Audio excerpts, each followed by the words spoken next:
Good evening, everyone. Before we get going, I will ask you to please silence any cell phones or other electronic devices as I do the same thing.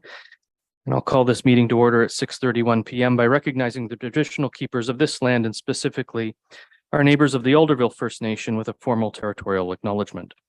We respectfully acknowledge that the municipality of Brighton is located on the Mississauga-Anishinaabe territory and is the traditional territory of the Mississauga. The Council of the Municipality of Brighton respectfully acknowledges that the Mississauga Nations are the collective stewards and caretakers of these lands and waters in perpetuity, and that they continue to maintain this responsibility to ensure their health and integrity for generations to come. And we begin with a motion to alter the agenda. It's moved by Councillor Butwell, seconded by Councillor Ferrettis. The Council amend the May 1st, 2023 Council agenda to add to section 15.4 of the agenda a request from Kara Rawson, Chief of Protocol Direction, International Relations for the Province of Ontario, for the illumination for the coronation on May 6th and 7th, 2023. Is there any discussion? Those in favor? Being none opposed, that motion's carried. And a motion moved by Councillor Rowley, seconded by Councillor Wheeldon. The Council approved the May 1st, 2023 Council agenda as amended. Is there any discussion? Those in favor? And being none opposed, that motion's carried.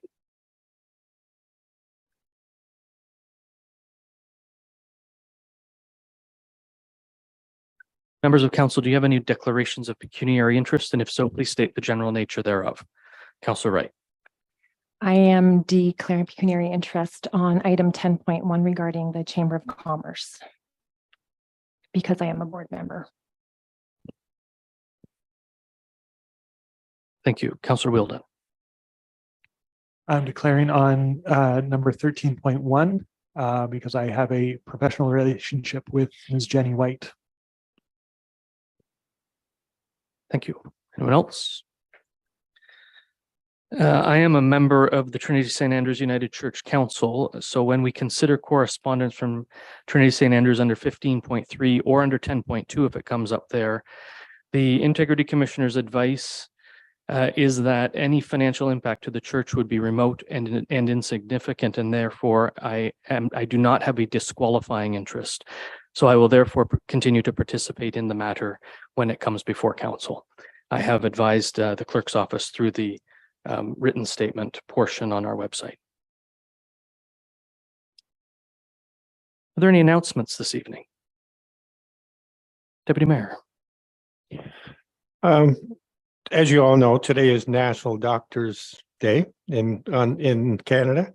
However, that brings to mind about on Friday, we had some fine doctors just open their office here in Brighton across the road on Dundas Street. Dr. Evans has opened his office.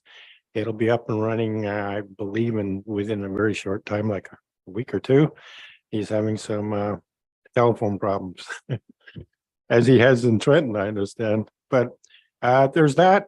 So I think that we should all be pretty excited that we're finally getting there with the doctors. I've just touched on a couple of things. We went to visit the Barn Theatre and saw a fantastic play in town. The arts are alive in Brighton. The Brighton attended the Brighton Council Northumberland orientation in Coburn. That was excellent. A number of us went to that, and very educational. And my wife and I went to Camelford and visited the Northumberland County Manufacturers Association open houses at Marmill and Bloomer's Chocolate. So I spent a few hours in the chocolate factory. So anyhow, been a busy week, and others have lots to talk about tonight too. Go ahead. I'll move on. If it's okay with you, Willy Wonka. Councillor Wheeldon. Thank you.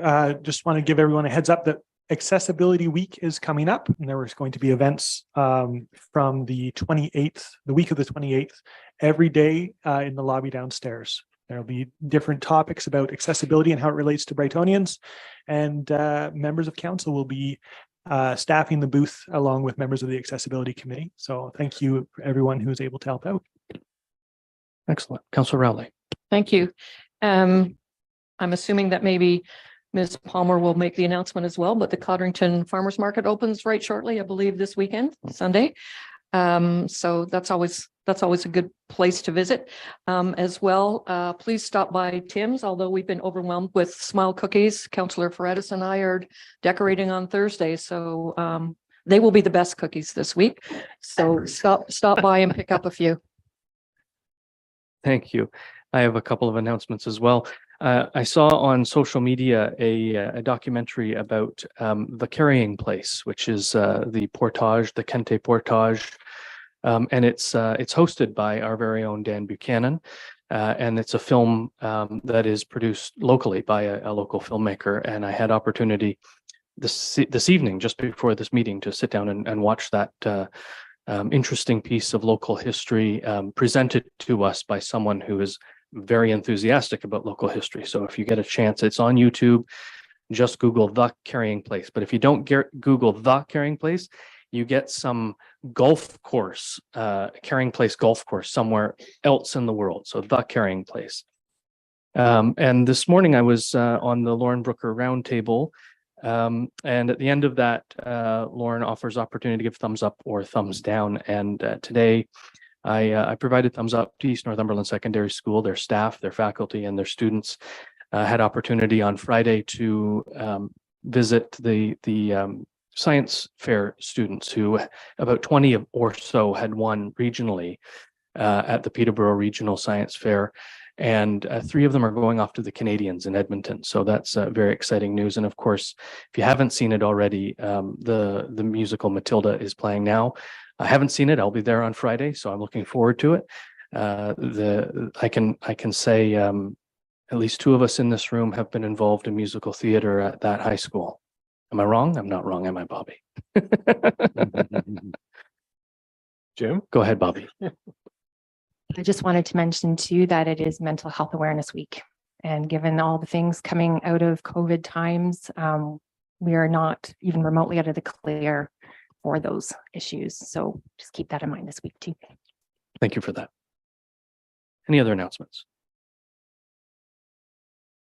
Brings us to the adoption of the minutes. It's moved by Councillor Wheeldon, seconded by Councillor Wright. The council adopt the April 17th, 2023 council meeting minutes as presented. Is there any discussion? Those in favor? There being none opposed, that motion's carried.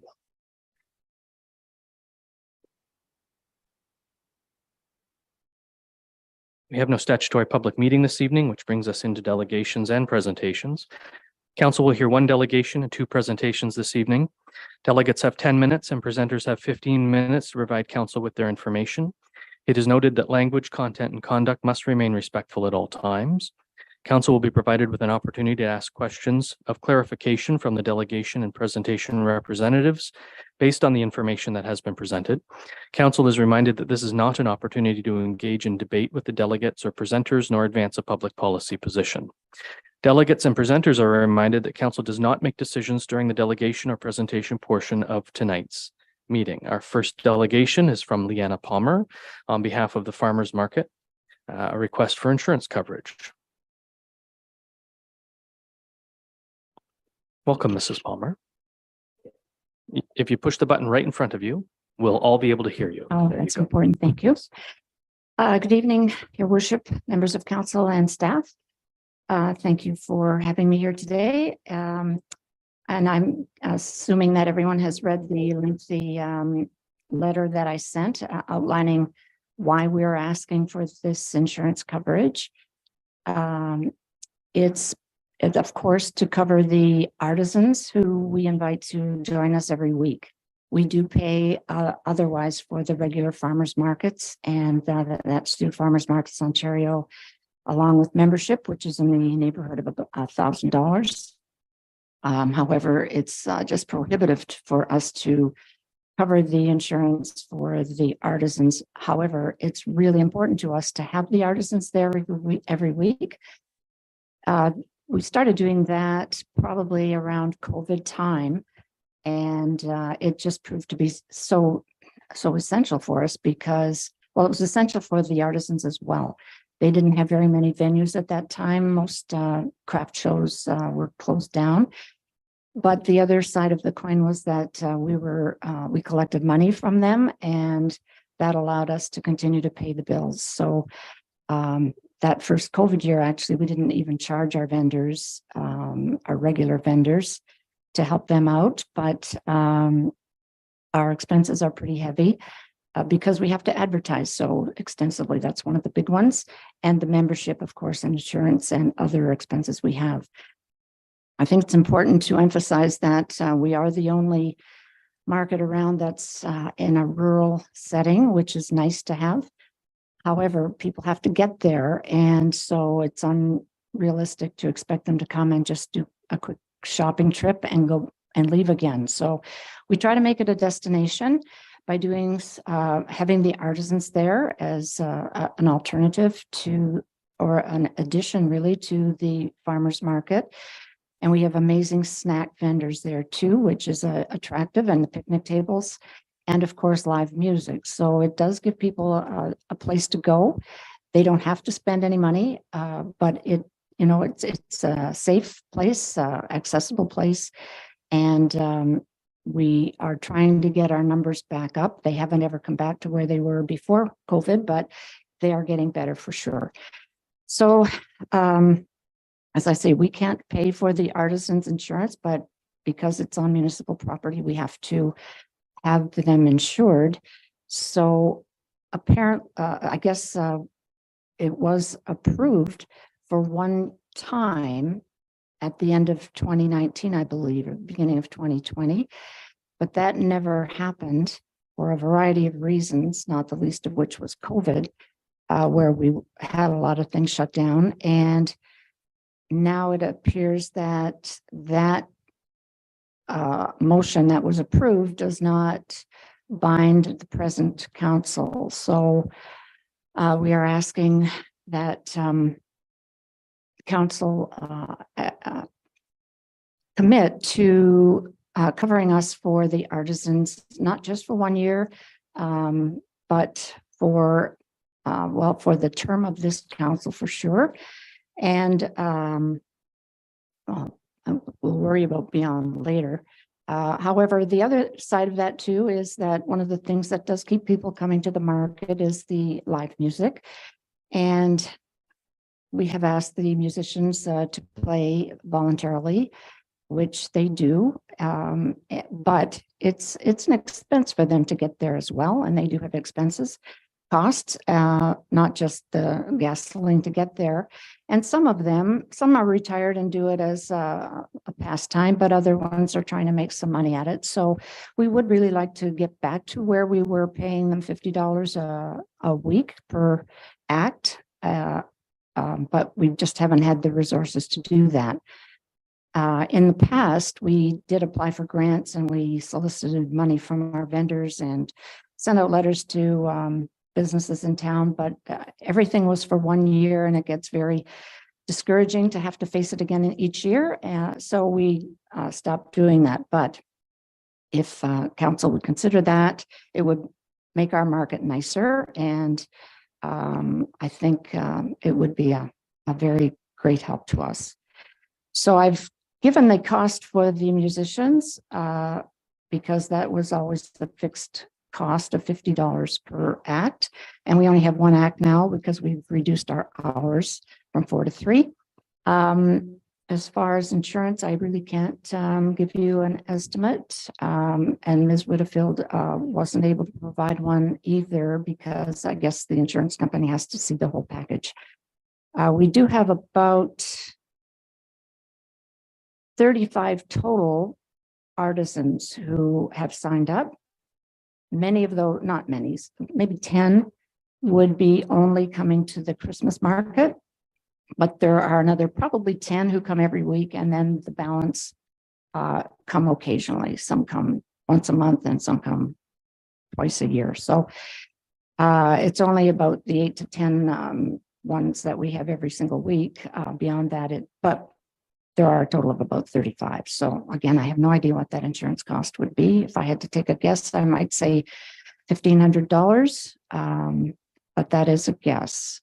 I'm just assuming, just basing that on the regular farmers market vendors who we pay about $800 for the 6 months. And that's to cover from 1 to 25. But I'll answer any questions anyone might have.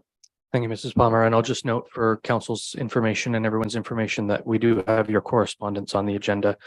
So for a decision, we'll be looking to that at that portion of the meeting for a decision, but I will open the floor to questions of clarification from members of council. Councilor Freitas. Through the chair, thank you. Lianna, you've kind of anticipated my question. I understood the part about some funding assistance for the musicians, but I was curious to see what the insurance number was. And I kind of read your note, and based on that previous number of $750, I kind of speculated $1,400 for insurance. So we're kind of looking at an annualized expense of maybe $2,900. And even though we're by budget, it's a question with with Director Whitfield to help us find the funding to do that. I'm hoping that she can.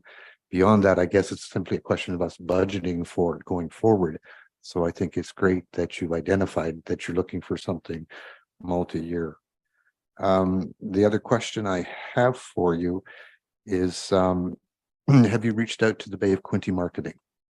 And the reason I ask that is they did a delegation here a little while back, and we participate with that group, and they made it perfectly clear that they're quite delighted to hand out $2,500 to operations such as yourself to help with advertising and promotion, and even provide you with some assistance in doing that.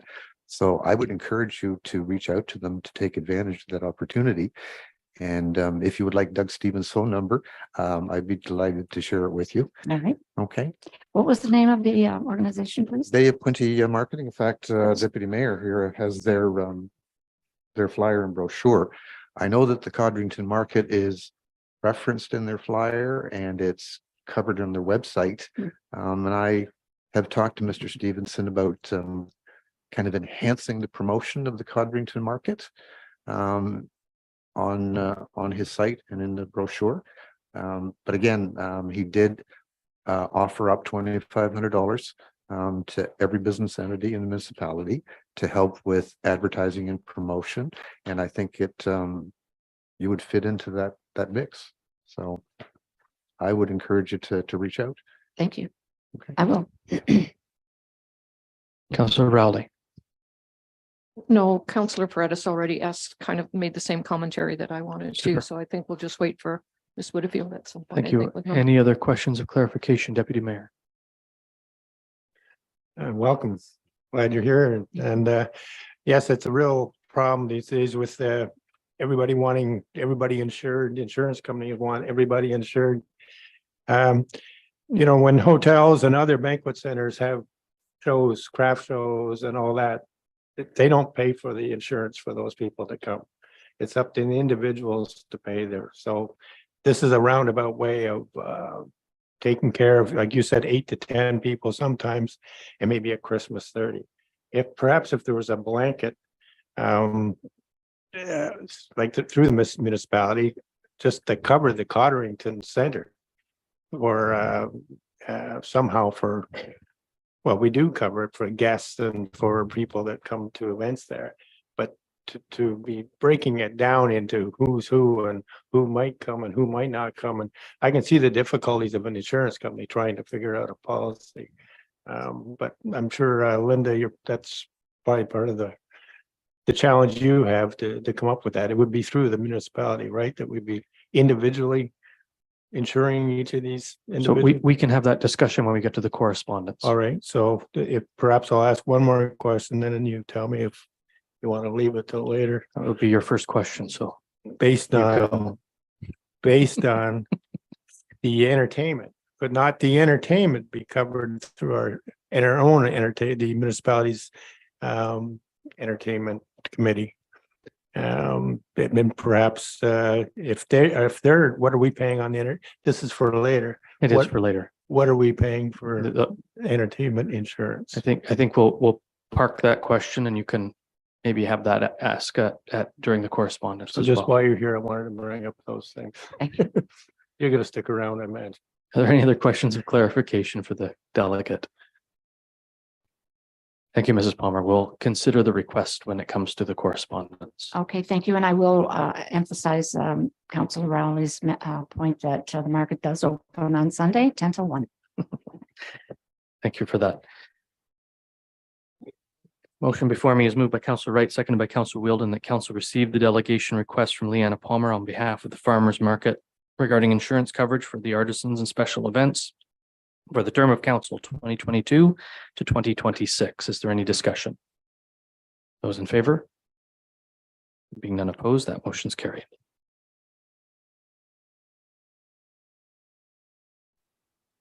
And our next is a presentation from the Ontario Ministry of Transportation.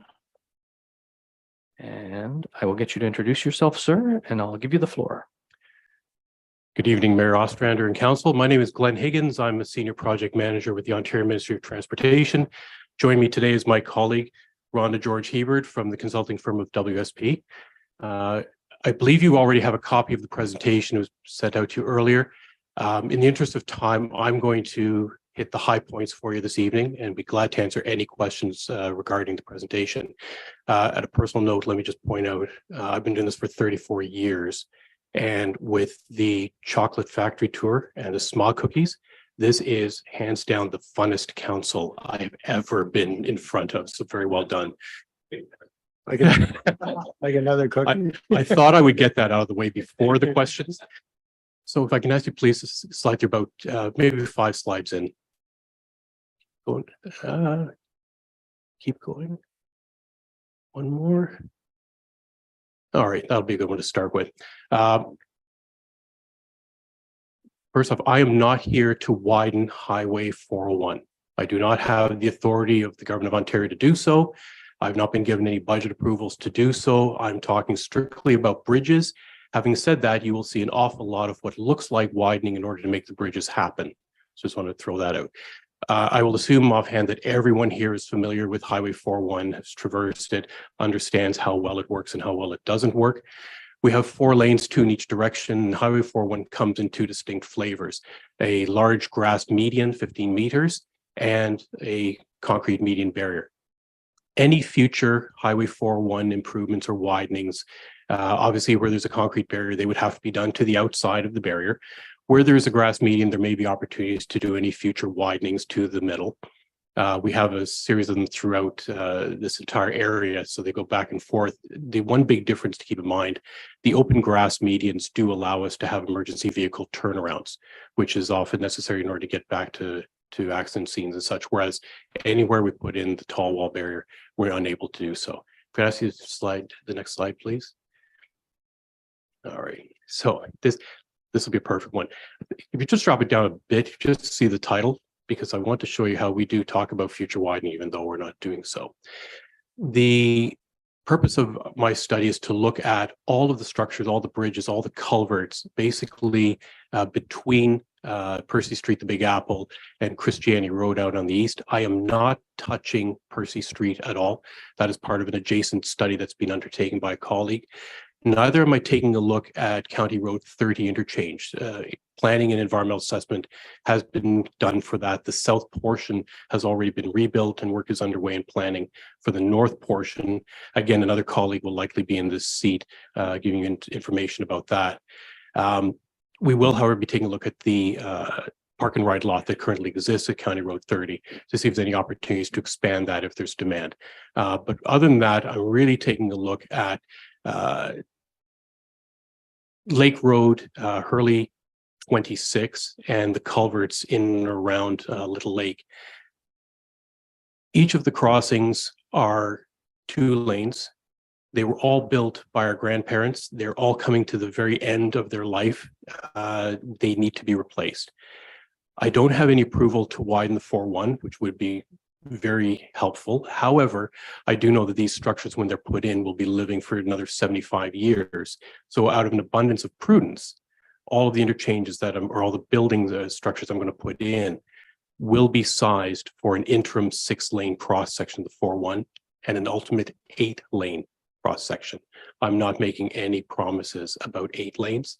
I do not see it personally within my lifetime. But stranger things happen, and it'd be short-sighted of us to deny ourselves the opportunity of putting infrastructure under the bridges because they were too skinny. So if I can ask you to continue another slide. Perfect. We'll take Hurley Road. Same is going to apply for Hurley, for Lake Road, and for 26. One lane in each direction, medians down, shoulders down both sides. All of the structures are built in such a fashion that in order to replace them, they have to be demolished in their entirety, pretty much on the day. So when we take a look at how do you replace them, there are opportunities to leave the bridge where it is and build something to the left or something to the right. And when the new bridge is built, then tear down the old one. From a traffic volume perspective, we have fairly low volumes. 26 is up there, but Lake Road, for example, has 390 vehicles a day going across it.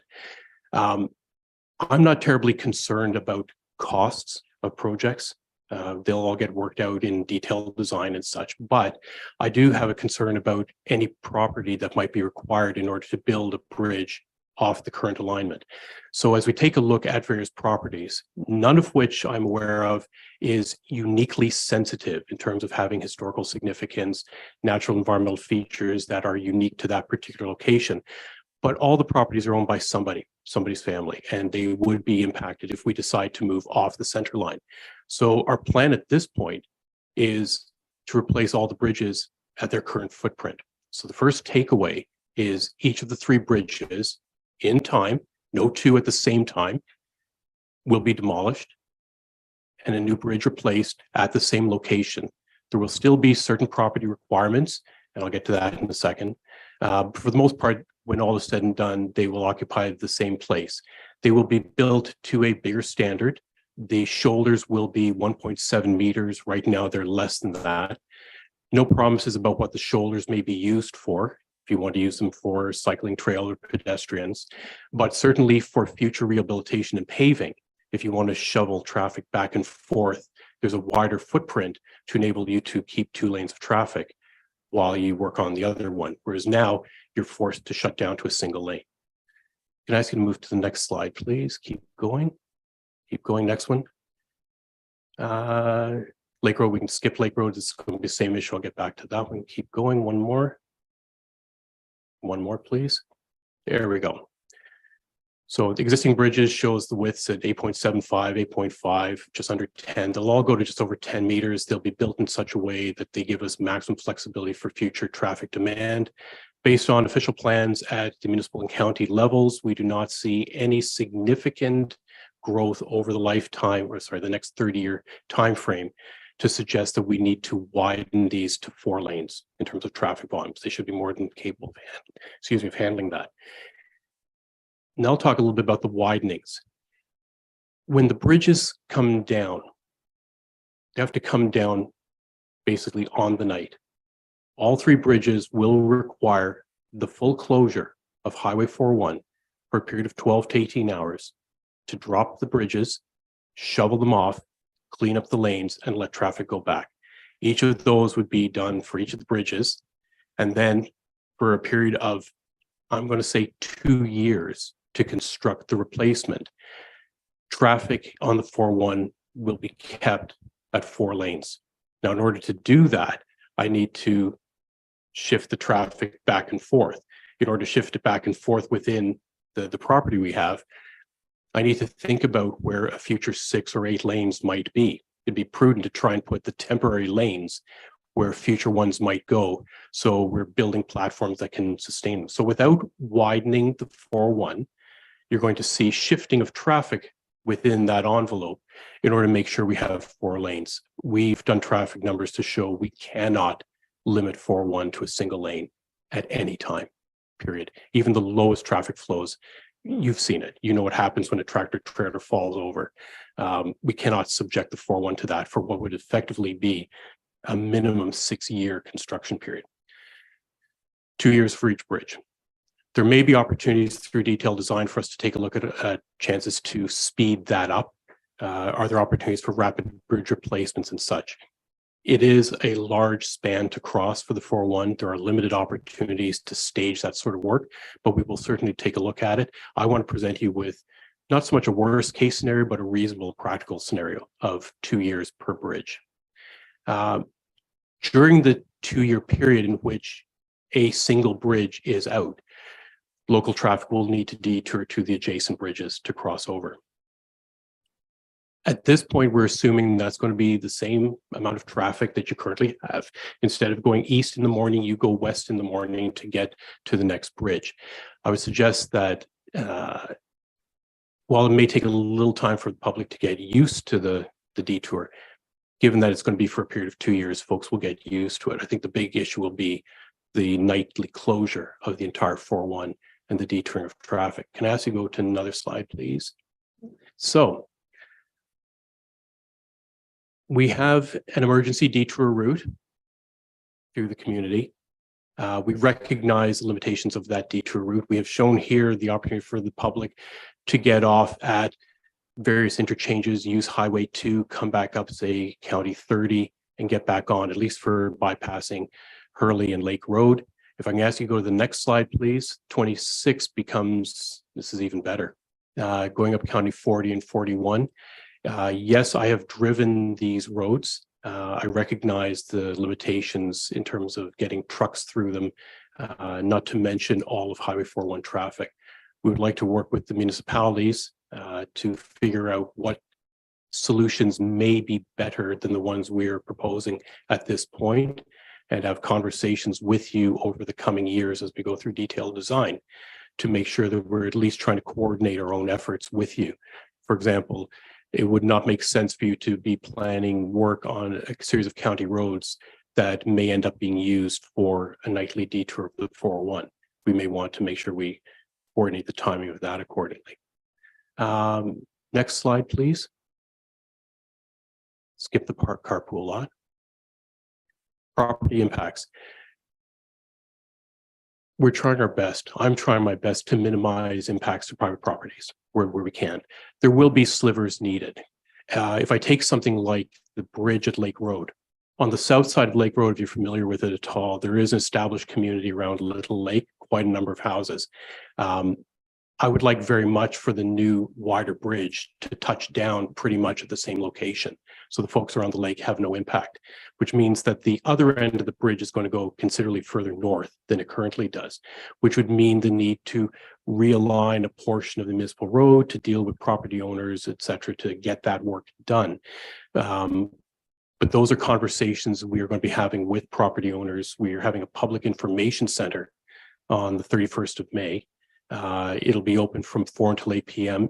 Letters will be coming out to councils, hopefully this week, inviting your participation and attendance at those PICs, including coming early at 3 o'clock to have discussions with us.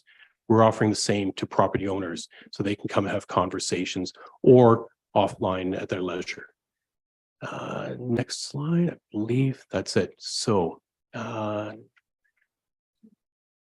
assuming all goes well at the public meeting, we don't get any surprises. The goal would be then for us to finalize our documentation and have our environmental assessment work wrapped up by the end of this year for submission. Assuming again, there's no objections to that work and we get our approvals, that completes our preliminary design, which is effectively crayons on a map in terms of level of detail. And the goal is then to proceed with our detailed design. Studies have not been approved. However, if you look at the recent provincial budget and discussions from Minister Mulrooney at recent conferences, it looks like there's going to be investment within the 4-1. So I will anticipate that shortly after completion of preliminary design, we'll be moving to detailed design, where we'll work out more of interest to yourselves in terms of day-to-day operation. And that, at the very minimum, I'm going to assume is another 2-year period. So we're looking at 3 years out at a minimum before we might even be talking about doing this construction. And I believe I've used up all of my time. If there are any questions, I'd be glad to answer them. Thank you for your presentation. I think you've answered my question about timeline, so I'll open the floor to questions of clarification for Council. Councillor Wright.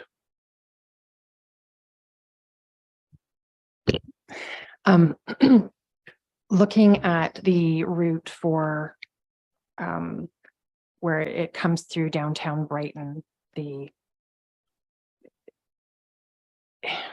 it says 12 to 18 hours. What day of the week and what time of day would this generally, hopefully, happen? To be determined. For time would be at night. A 12 to 18 hour would be shut the highway down late afternoon and go through the middle of the night and try and have it open as early the following morning. In terms of the days to do that, we have the best traffic data. We have real-time traffic data. We can tell year over year, day over day when traffic drops. It would be our goal to try and pick a date that historically has the least traffic volumes. Before we just randomly pick that, however, I would certainly want to have chats with your staff and staff of other municipal councils to make sure that nobody's planning a fair on that day, that no weddings of significance are happening on that day, that any manner of events that could be planned are either moved or we just don't cross it. There's no point in us just picking something at random. So no date has been picked. Okay.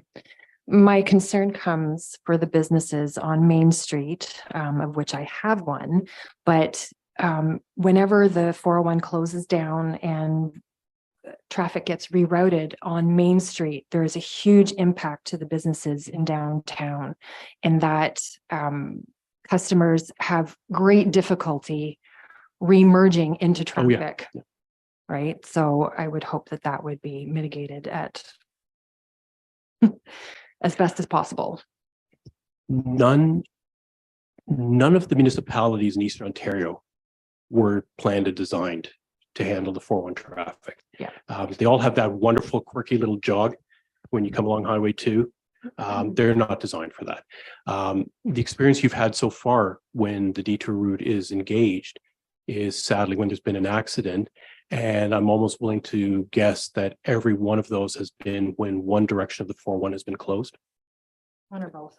Well, rare for us from an accident perspective to have both.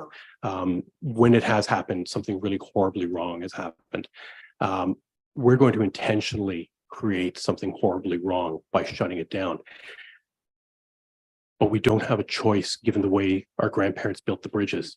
They just can't. And if we don't proactively do it, there's the fear that they will choose to fall down when they want to, which makes it even worse. So the idea is to give you as much notice as possible to make sure that there are provisions taking place, that folks recognize this might be the best weekend to visit grandma out of town, so as not to be stuck trying to get in or out of the driveway, that people have the choice of planning large events, might say, the event's coming. Glenn, can we do it the following weekend? Let's have that conversation now.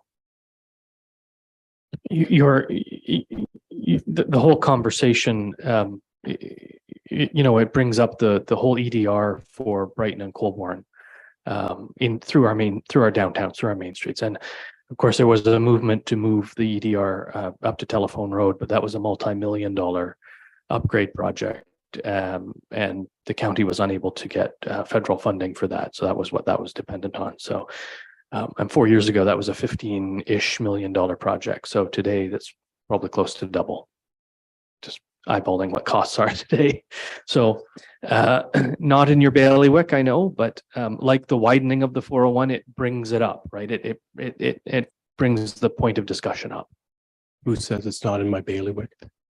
Well, okay, so let's get the EDR moved. It is. If you're taking responsibility, here we go. I do want to have the conversation though. I had the pleasure of presenting to Cranby Township the other day, Haldeman Works Committee this morning, you folks today, with luck, Quinty West in the coming days. It's not a new refrain in terms of the EDRs.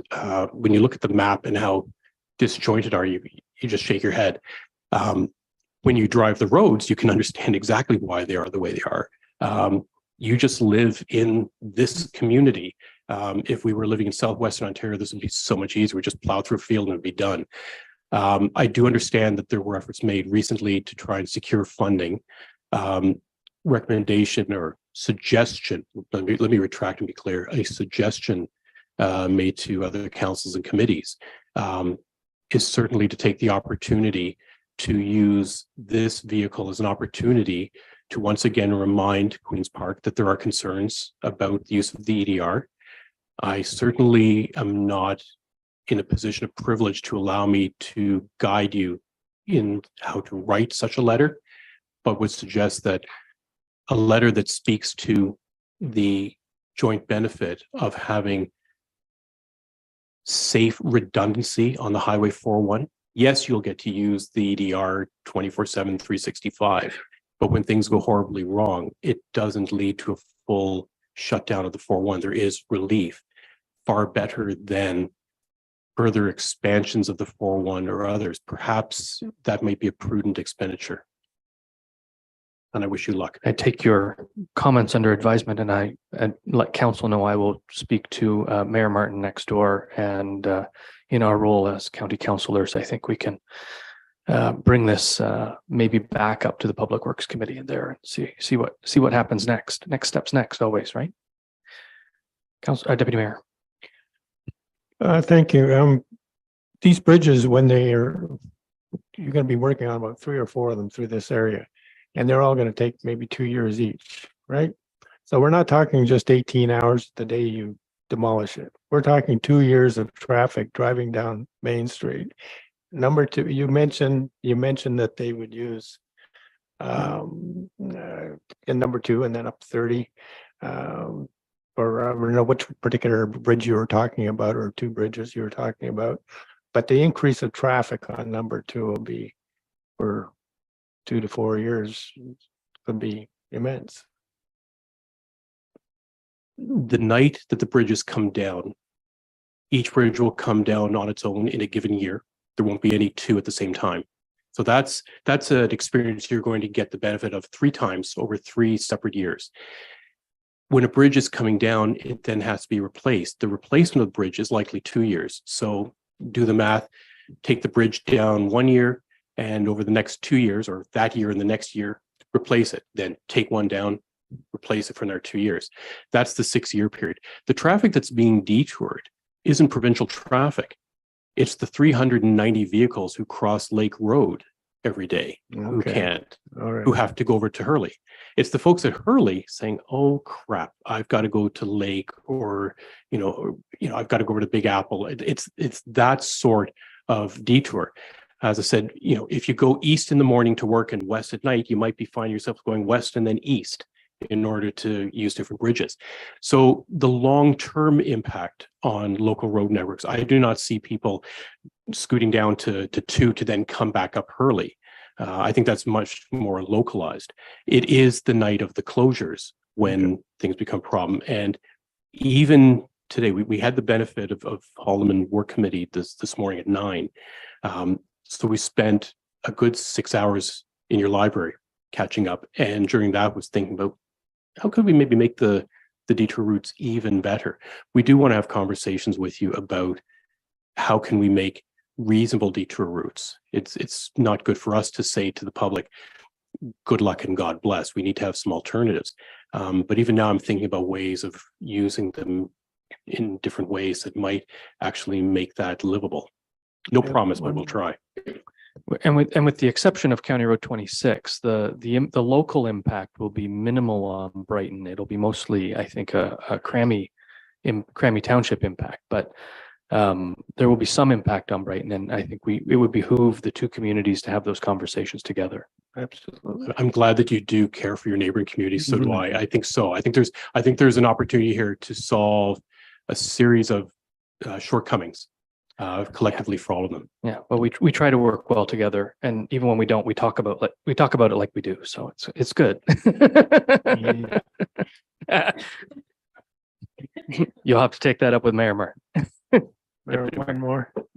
Sir, when I first heard about this, and when we saw about 4 years ago presentations, it was understood that things were sort of going to go east to west as far as west to east with the 401 and the bridges, and since then certain communities, neighbors have pushed and lobbied to get their bridges first, as in, you know about it, anyhow, is it going to change the process? Is because communities that have a big Amazon buildings and all that are requiring bridging before we do, are they going to get, is it going to be sort of cut, we're going to be cut in the middle of this production, or are you going to continue west to east?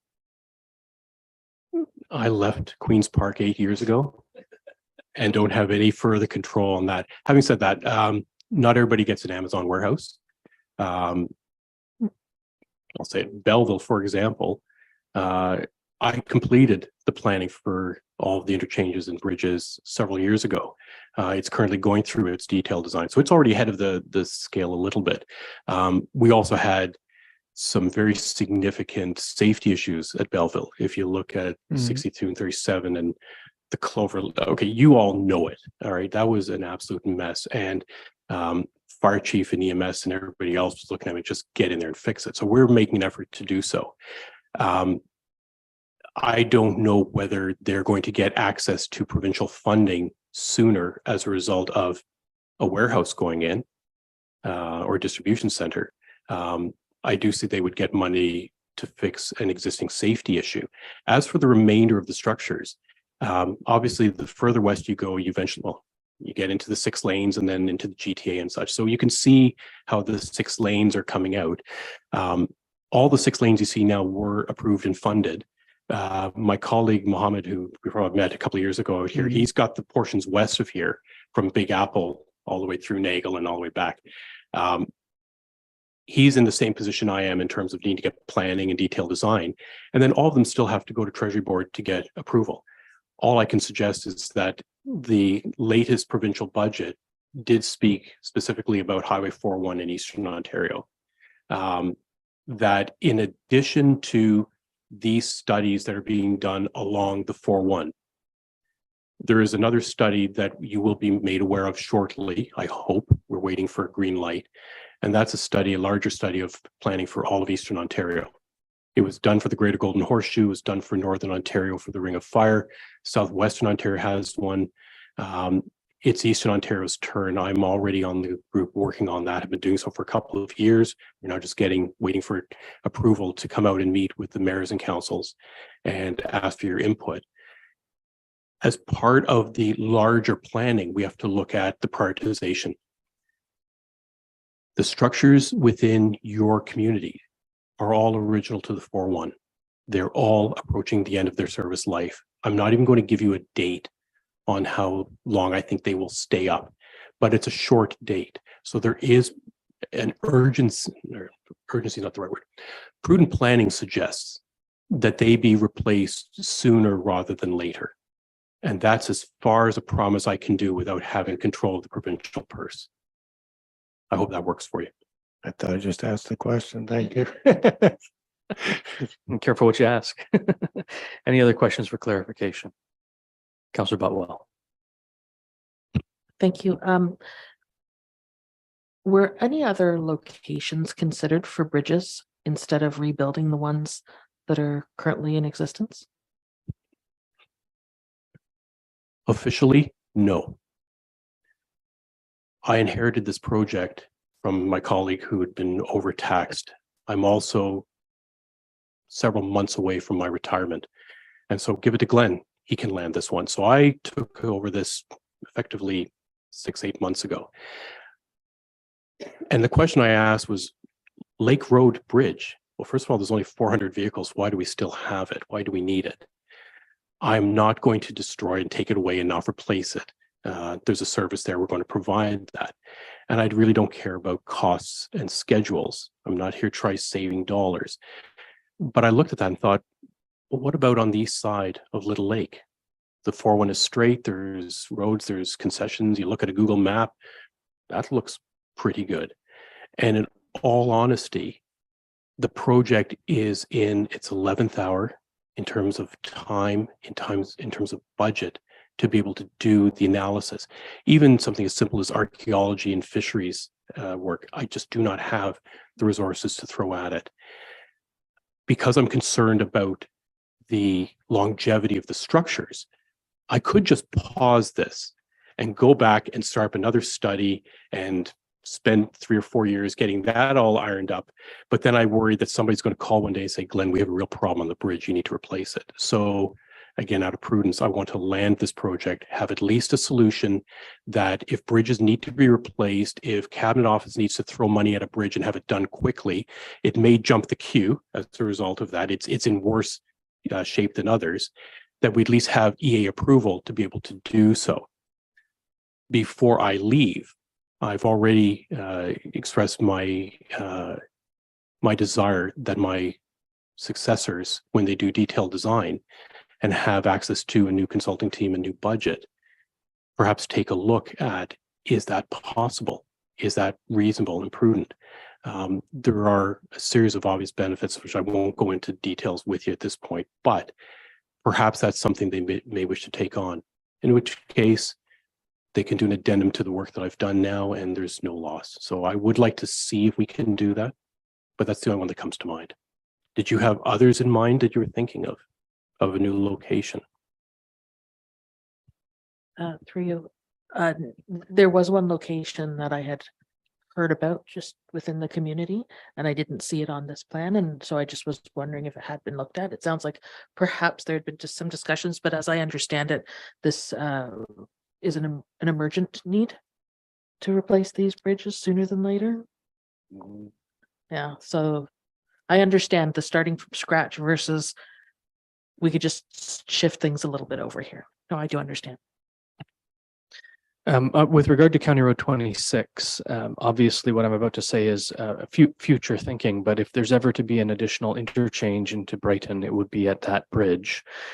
And no doubt the design of that is not being considered at this stage. But would it behoove us to consider a future interchange when we're redesigning that bridge, given that the intent is for it to be a 70-year length long project or bridge? We've reviewed your official plans, spoken with staff, asked about, is there anything on the horizon, given that we have very long time frames? Is there anything out there? Is there another Amazon coming or whatever? We didn't hear any. So at this point, I don't have a need to design for such a structure. If council through prudent planning suggests that it may be advantageous to future-proof, in an absence of an approved official plan, in an absence of approved site plan and secondary plan and building permits, just to have it as a just in case, that is the prerogative of council to request that. And I would suggest at the public meeting on the 31st is probably not the best time to raise that. I would ask you to please indulge me in that. But certainly if you believe that it's something that's worth pursuing, without speaking on behalf of the finance minister and the Minister of Transportation, that would be your cost to oversize something that provincially is not needed. But it would be just simple arrogance on our part not to have that conversation. And if you wish to pursue it, and we're willing to bring the resources to make it happen, that we work in partnership with you to at least establish a footprint that would allow the future proofing of that, including the construction of something larger if you deem it necessary. I think we have time through detailed design to do that. Good information, and this council will be engaging in strategic planning at some point, and we'll see, I guess, what comes out of that for a future eyeballing of things. Might I suggest that the larger provincial study, which you know nothing about because you haven't been invited to come and speak to it, might also be an opportunity to speak at a much larger level about regional growth and development and redundancy on networks and future-proofing infrastructure? We look forward to that discussion whenever it's daylighted. Thank you. Anything else from council? Thank you, Glenn. Clear, concise, appreciated. I appreciate your time, folks. Thank you so much. Motion is moved by Councillor Freda, seconded by Councillor Anderson, that council receive the presentation from the Ontario Ministry of Transportation. Darren, no. Glenn Higgins, MTO Senior Project Manager, and Rhonda, George George-Hiebert, WSP Consultant Project Manager regarding 401 planning study from Colborne to Brighton, preliminary design and Class EA study. Any further discussion? Those in favor? Any opposed? Motion's carried. Thank you again.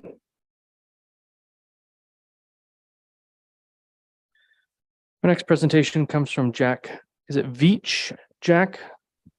That's correct, yes. Good guess then. From Jack Veitch, Manager of Community Engagement and Education, Canadian Mental Health Association. Thank you, Jack, for joining us by Zoom, and you have the floor, sir. Thank you very much for your time. I want to start as well by thanking the Mayor, thanking Council for your flexibility, allowing you to join virtually.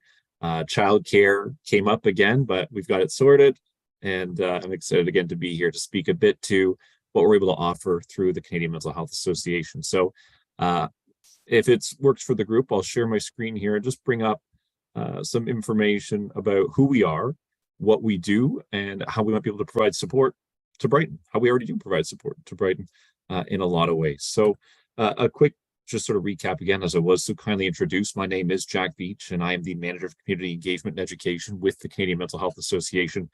And it's just a fancy way of saying that what I do is I go out and teach about mental health and mental illness, more or less teach people how to be well.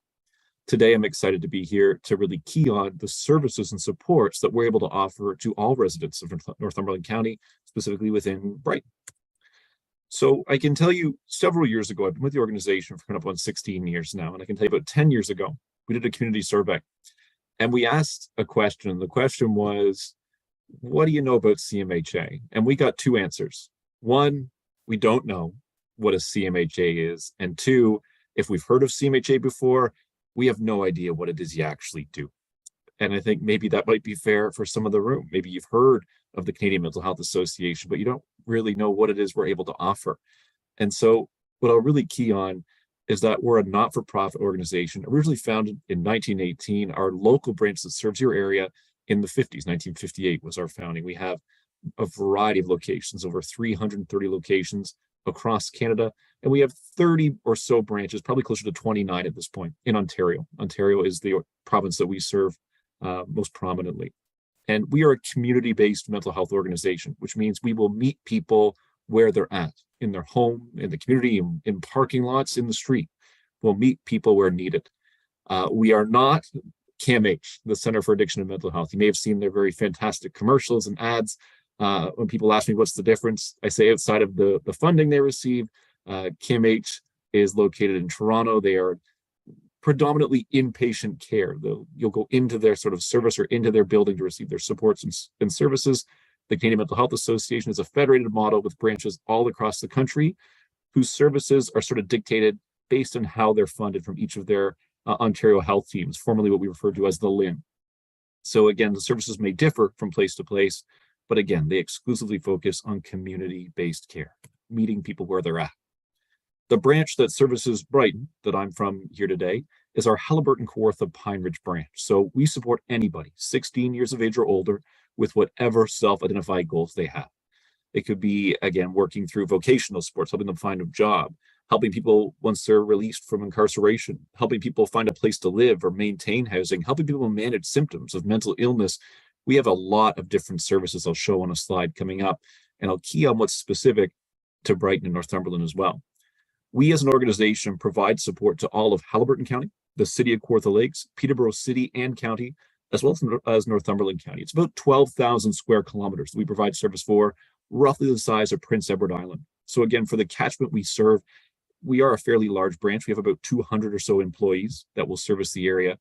And the thing I always key on is that all the services we offer are free to the client, consumer, or patient, whatever term you prefer. They're free to the individual.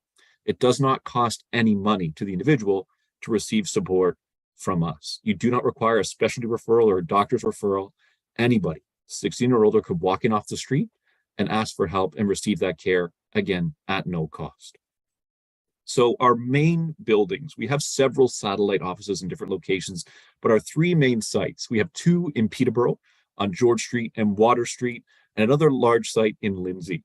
Now, this is sort of where our main hubs of action will take place, but we also have sort of remote or outsourced vehicles. We have outsourced programs that, again, meet people in that community. And the services list we have is very long. And again, being mindful of the time that was allotted and be respectful of that time, I'm not going to go through every single program we offer. Again, during the Q&A portion, if you have these slides, by all means, pick apart and I will gladly speak to details of any one of these. But I really wanted to key on the specifics. So really quickly, the bread and butter of what we do is really our intake brief services. So like I said, anybody can get connected with our branch without physician, without any specialty connection. You could walk in and say, I'm looking for help. Within about 10 to 14 days, you're going to be given an appointment to meet with an intake or brief service worker. And that worker is going to sit down with you and just sort of work through what's going on in your life at this point that's led you here. What support or help are you looking for? They'll do what we call an intake appointment. In that assessment, they do a standardized assessment that's used all across mental health in Ontario. It's called the OCAN, Ontario Common Assessment of Need. Helps to dictate what services are most appropriate for the individual. From that, again, they'll be able to sort of streamline into different services we offer. We recognize, again, that the faster we can get to a person, the faster we can start to work with them on their needs and goals, statistically, the more likely they are to achieve those goals. So following that intake, you're automatically eligible for 6 to up to 8 meetings to work through whatever needs you have. If we recognize that those goals won't be met in 6 to 8 meetings, we can streamline you through to things like our mental health case management, our group supports, or some of the specialty services that I'll list on some next following slides. I will note again that intakes are typically historically done in our Peterborough or Lindsay sites, but again, with COVID, it changed the way we deliver a lot of service. We're able to offer a lot more virtual care as well. And we also, during mental health case management, are able to meet people in their homes and in the community, contingent on need and sort of their sort of best service delivery model. We also offer supportive housing. So again, I don't think I'd be remiss to say that housing is not just an issue in the counties we serve, but this is an epidemic we're facing nationally. And I think what we're trying to key on again is recognizing that we're trying to provide people with safe, sustainable, affordable housing. So we have housing units that we own. We have housing units that we help subsidize. So we help to cover the cost, certain portions of rent for individuals that are within our receiving our support. And we also provide mental health care. The real simple premise of our housing supports is that if you look at those sort of hierarchy of needs, it's very difficult to have strong or good mental health without safe, sustainable housing. I'm trying to work to establish that is something that we find very important. I can tell you that we do offer subsidized housing units throughout Brighton and Northumberland County. Again, these units that are subsidized by the branch and that are provided sort of staff care. So the tenant has the opportunity, I might even say the requirement, to meet with a mental health professional on a regular basis to check in, to see how they're doing and help them manage some of their needs as they sort of arise. Probably the most prevalent group of programs to Brighton might fall under our 4-county crisis umbrella. Now, if you've heard of 4-county crisis, you may not realize it actually is a group of programs that exists within the Canadian Mental Health Association. And probably the most featured piece of our 4-county crisis is our crisis line. It's a 24-hour, 365 days a week, toll-free crisis line that anybody can call for any reason. So if a counselor was so inclined right now to call this number, you could call for toll-free, speak to a trained mental health professional any time of day, wherever you are. This number, again, we try to share as widely as possible. And I will always say, if you've had ever the unfortunate experience of calling and you had to leave a message, again, the harsh reality is, as I believe was said in some of the opening remarks of this meeting, we are seeing more and more people requiring care and support coming out of COVID. And the mental health strain that's been put on our system is very real. And so what we've seen, again, is a significant increase in demand. And so I'll always tell people, if I call that crisis line and I have to leave my number, I will encourage you strongly to do so. Because what we know, if we have a crisis worker, let's say it's 3 a.m, and I've got my 2 crisis workers on staff at 3 a.m, and both those crisis workers are on a call and a third call comes in. Best practice tells us they can't leave those calls until the issue is resolved to take the next, which means, again, that person may have to leave a message. When they leave that message, it's 100% the responsibility of that crisis worker to return that call as soon as possible, not after a break or after a lunch or the next shift, but as soon as possible. So I do really encourage people, while it's not a perfect sort of program, there's absolutely process in place to help get people support as soon as possible. And if there is an immediate need, I'll often encourage people to escalate to the next level of intervention, which may be calling for emergency services. I also wanted to key on our assertive outreach for suicide prevention, and our hospital home programming. Again, recognizing that the two major schedule and facilities for residents of Brighton would likely either be Peterborough Regional Health Center or Belleville Hospital. Again, schedule and facility referring to the fact that they have psychiatric inpatient units, so where people could stay for periods of time to receive care and support under psychiatrist supervision. We have partnerships with PRHC for both our hospital home, which helps people upon discharge from psychiatric inpatient, and assertive outreach for suicide prevention, having intensive follow-up for someone that may have had a serious suicide attempt in their life and maintaining care in the community. Hospital home, very simply, we know the 7 days following stay at psychiatric inpatient unit, a person's at highest risk to become unwell again. We've built a program around that one staff. So again, following that inpatient stay, we'll have a clinician follow up with the individual in the community to check in, to see how they're doing, to help with skill building, to help with resiliency, to help them be well and stay well in the community. Much the same with our AOSP program. This is a privately funded program, funded entirely by donation. This program provides a specialized clinician to an individual who has had a serious suicide attempt in their life and follows up with them once they are discharged from hospital, again, with the simple goal of working to help keep this person safe and alive. I also want to key in a really proud way on the last bullet there, the road ahead, our mobile mental health and addictions clinic. Again, I think that was sort of the initial push to have this sort of discussion at this meeting. This is a new program we've launched within the last year. And essentially, we call it the road ahead. And what it is, imagine if we took a little healthcare center, we took a mental health building, we put it on wheels, and we just toured around to small rural communities. We have 2 custom-built vehicles that are equipped with all the amenities of a health center, from nursing equipment to telemedicine psychiatry to social workers and clinicians. We're able to drive around to all different communities, including Brighton and surrounding area, and just provide free support and mental health care. People can sign up online, book an appointment, and arrange a time to meet with a clinician on the vehicle. We'll also have smaller vehicles that can drive from the larger mobile clinic, meet with people where they're at if they're not able to get to that vehicle. Again, this is one of our probably most exciting programs. We officially announced this in October of 2020 with support from the provincial government at the time. We're running this program now and it's fully operational throughout Northumberland County. Hopefully you'll see the vehicle at some point driving around. It's branded very clearly as the road ahead with some really cool artwork promoting mental health and wellness. And if you have an event or a major fair or something you think it'd be really helpful to have this vehicle at, please don't hesitate to ask and reach out directly to me. I'd be more than happy to help coordinate to have the vehicle there if we can.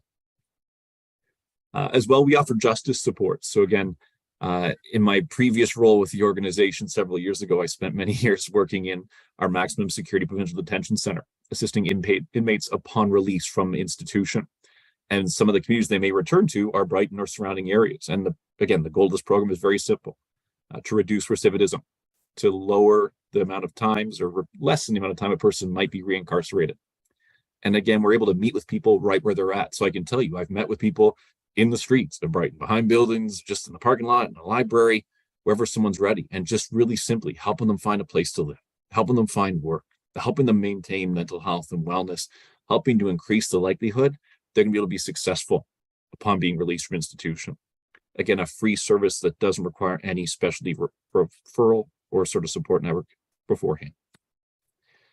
The Links team, again, another specialized support service specifically geared towards youth. So this would be one program where we do support younger than 16. The program mandate is 14 to 35 for individuals experiencing what we call prodromal symptoms of psychosis. So in a very quick snapshot, psychosis would be a key feature we see present in an illness like schizophrenia. Psychosis is present across about 3% of the population, most predominantly within schizophrenia. You see symptoms like hallucinations or delusions. And we know really simply, if we treat those early, the individual has a much greater likelihood of a faster and fuller recovery. We have a program built around that one stat as well. Really simply put, anybody could refer an individual we believe to be experiencing prodromal or first onset symptoms of psychosis to the Links team. Within 72 business hours, a mental health clinician will make contact with that person to do an assessment. Is it psychosis? Is this substance use? Are there other things happening? What do we believe the issue to be?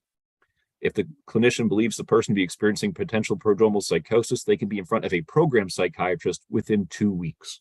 Again, greatly shortening the amount of time or wait time greatly increasing the likelihood of a faster, fuller recovery. Again, one of my favorite programs to brag and talk about. I think the only detriment or downside is, unfortunately, not all mental health care can be this sort of expedited. But again, there are sort of really cool things that are available in the region. I also want to key on our journeying together, our family support. Again, this is available to the community of Northumberland County, to those in Brighton or surrounding area. We recognize, again, supporting a person experiencing a mental health concern can be mentally and physically exhausting. And so while we're providing care to the individual themselves, we think about sort of that stone in a pond and the ripples when we throw that stone in the pond and all the people that are impacted while someone in their life might be struggling. We built a program that was designed to help all those people on the periphery that are maybe helping someone in their life that's struggling and they don't know what to do. I've never been through something like this before. I don't know how to get my son, daughter, friend, neighbor help. I'm just burnt out trying. We have individual and group support that helps provide information, education, and understanding about how you can provide support and what they can do for their own wellness.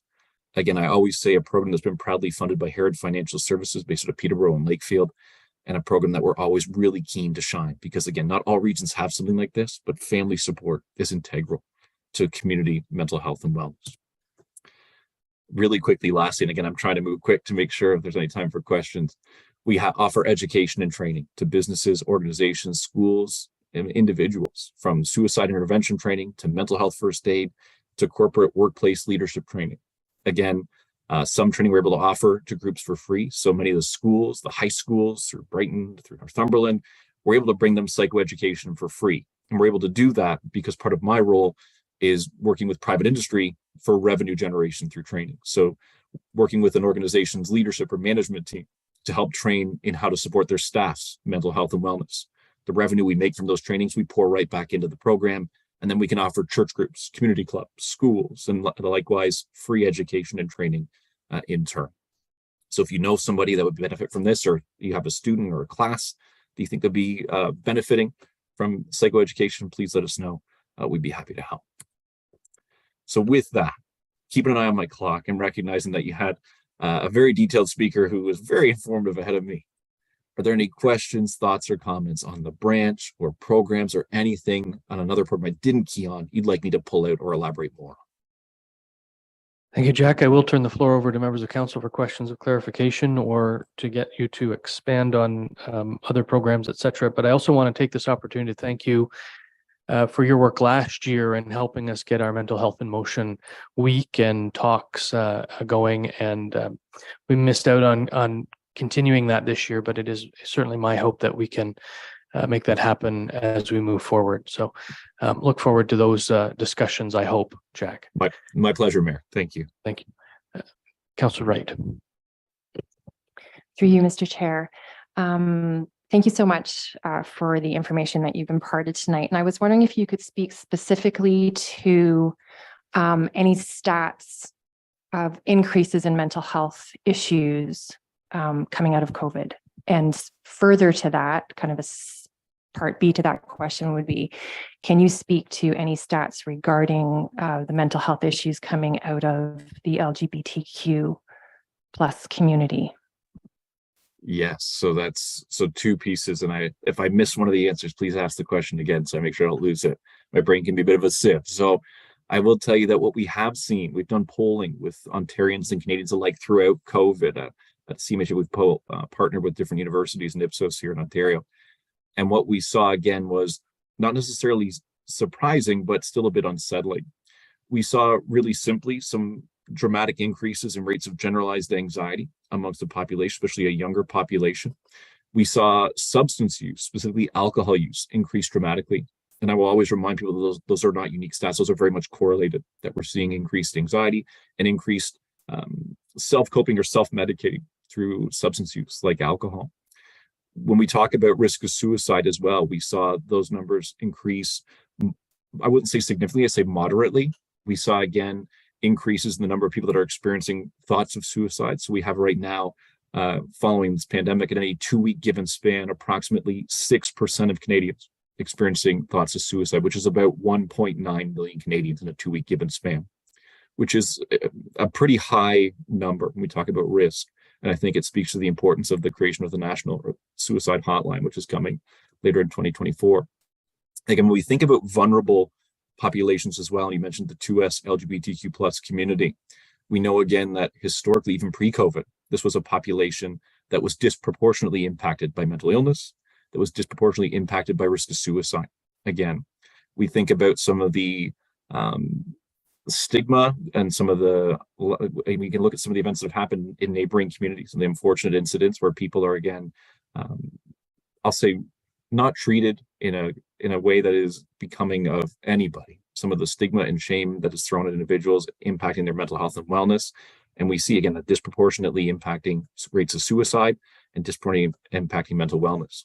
I will speak to a program which I didn't have on here, which I'm glad that you reminded me of, called our Trans Peer Outreach Program. It was formerly referred to as Gender Journeys, but unfortunately the funding for the program was discontinued, but we were able to rebrand it, kind of piecemeal different donated funds together to provide support specifically to this population.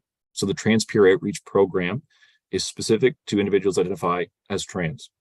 And this sort of mental health care is provided through workers from that 2S LGBTQ plus community, providing mental health care and support and group support and social activity to kind of improve mental wellness and mental well-being. So again, another program that is available to residents throughout Northumberland County for no cost, absolutely free. Thank you. Thank you. Councillor Rowley. Thank you, Mayor. I just basically want to make a comment. I think I announced it at one of our last council meetings that the Road Ahead Mobile Mental Health and Addiction Clinics, I think there's been arrangements made that I think 2 Wednesdays a month, the mobile clinic is at the in Codrington in the parking lot. I believe it's not, I believe that it is by appointment only, but I just wanted to kind of put that out in the community again. I think that's amazing. And again, as someone who grew up in a small farming community in Kawartha Lakes, to see an investment that's been made from the provincial government in rural mental health care, again, as someone who's been in the field for 15 plus years, it's very exciting to see this investment in rural mental health care. We're often a forgotten segment of a funded population, and to see that there's actual focused investment is super exciting. Thank you both. Anyone else? Jack, we really appreciate you coming, albeit virtually, and providing us with this information. I'm glad you worked your childcare issues out. So's my wife. Yeah, there you are. I have a motion moved by Councillor Wright, seconded by Councillor Wheeldon, that Council receive the presentation from Jack Veitch, Manager of Community Engagement and Education, Canadian Mental Health Association, Haliburton, for the Pine Ridge reading regarding information to raise awareness of mental health. Is there any further discussion? Those in favor? There being none opposed, that motion's carried. And again, with our thanks, Jack. Thank you, Mayor. Thank you, Council. Have a nice night.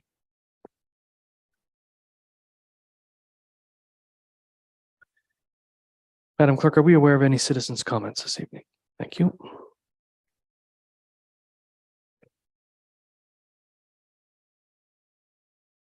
Brings us to staff reports. Our first report is with regard to the Tornado Capital Project update. Mr. Miller, we've read your report. Do you have anything to add or highlight, sir? Basically, everything's contained in the report. I can give you an update on the Brian Todd Community Foundation, Memorial Foundation. I received a letter. Jim, could you draw the microphone a little closer to you, please? I received a letter on Thank you. Friday from them, and they have indicated that since we changed the scope of the project, that they would not be giving us the full 10,000, but they would fund up to 5,000 for the project. So I received that's that good news. letter as well. There are some caveats Yeah. about the 5,000. It has to exceed, et cetera, et cetera. Yeah, But yeah. yeah, I mean, understandable. I mean, the scope of the project has changed, or if we move forward, the scope of the project will change almost entirely. But I feel confident that we'll be pretty close to what our initial budget was if we do this change. So we should be able to take advantage of the offer of $5,000 from the Brian Todd Memorial Community Fund. Yeah. Good, thank you.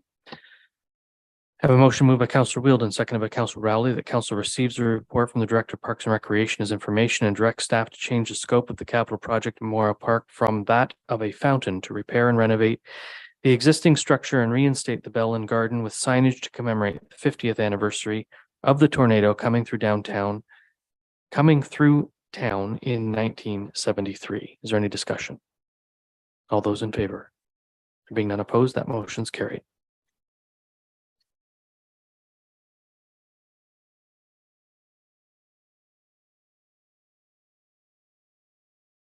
Next report is with regard to additional funding for the Brighton Public Library, Brighton Digital Archives in 2023. Director Whitfield, we've read your report. Do you have anything to add or highlight? No, I do not. Thank you. I have a motion moved by Deputy Mayor Anderson, seconded by Councillor Butwell. The council receive the additional funding for Brighton Public Library, Brighton Digital Archives for 2023 report and direct staff to provide $1,300 from grants and aid, unspent funding. Is there any discussion? Councillor Wright. I just wanted to highlight the comment about the per the unsigned agreement. If you could speak to what our usual practice is with committees. Or Certainly. committees at library. So in this case, if there was to be an agreement, it would have to be between council and the library. We wouldn't sign an agreement between council or the municipality and a committee of another organization. And so if there was a want to do that, that would have to be a proposal made by the library board to council for that purpose. Thank you. Thank you. Anything further? All in favor? Being none opposed, that motion's carried.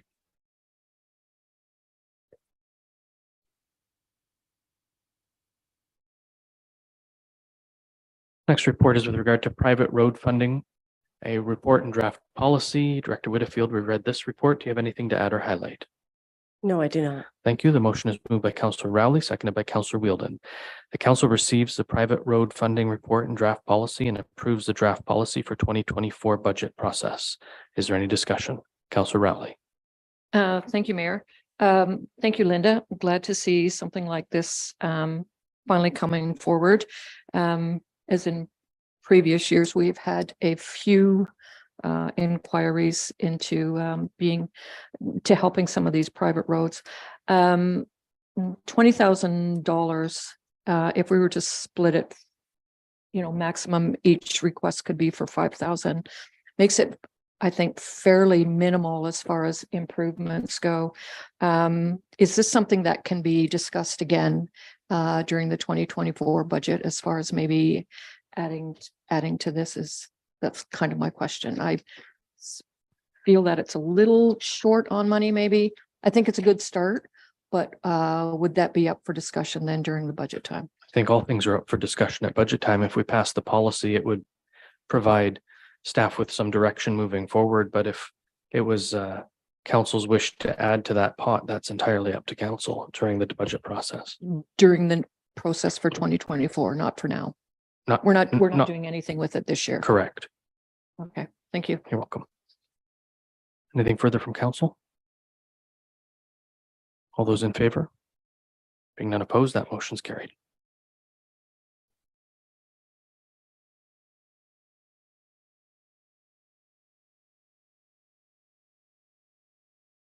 Next report is with regard to the Smithfield Public School Playground request for funds. Director Whitfield, we've read your report. Do you have anything to add or highlight? Yes, Mayor, I do have a couple of things to highlight. First off, I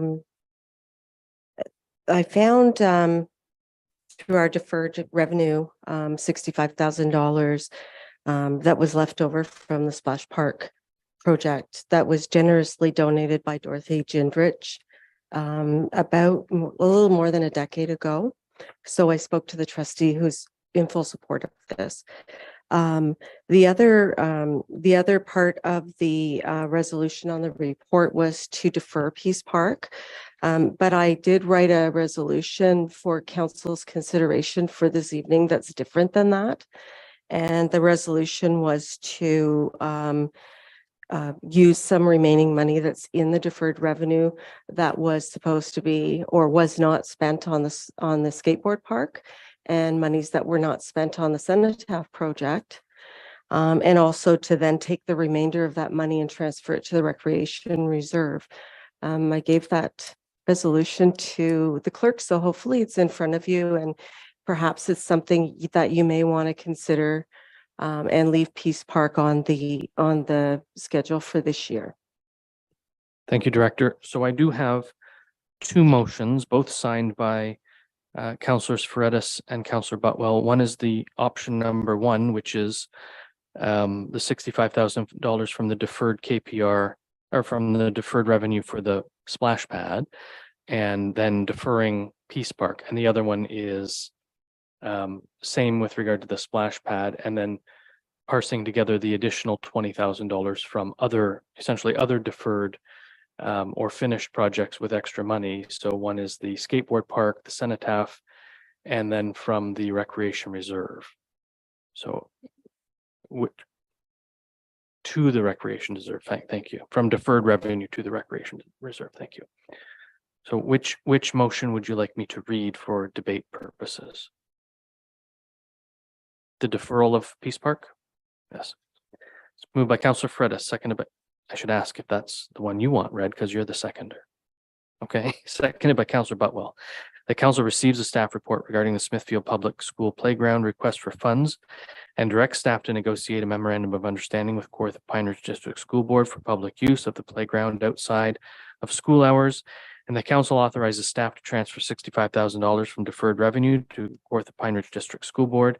And further, the council defer the redevelopment of Peace Park to 2024 and redirect the 2023 tax support budget of $20,000 to Kawartha Pine Ridge District School Board. Questions or comments from members of council? Councillor Rowley.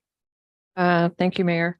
Regarding the 20,000 to defer the Peace Park project, that kind of concerns me a little bit as far as, are we putting something on the back burner once again and kind of getting behind in upgrades to other parks? If we move Peace Park to next year, what are we moving from next year into 2025? So that would be my concern. I will wait to see where option number two goes.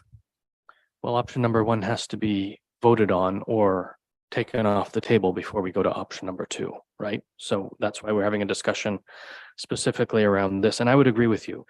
It feels like a bit of a robbing Peter to pay Paul scenario. Are we taking from one neighborhood in order to ensure the development of a playground in another? I'd like to see us do both, quite frankly. That Peace Park project, I know that Mr. Miller had suggested the deferral, I think through the finance director. I think there may be a want, and I'll let the director speak to that. There may be a want to put a little bit more money in it, or there's also a concept that there'll be a larger park at some point near there in a new development.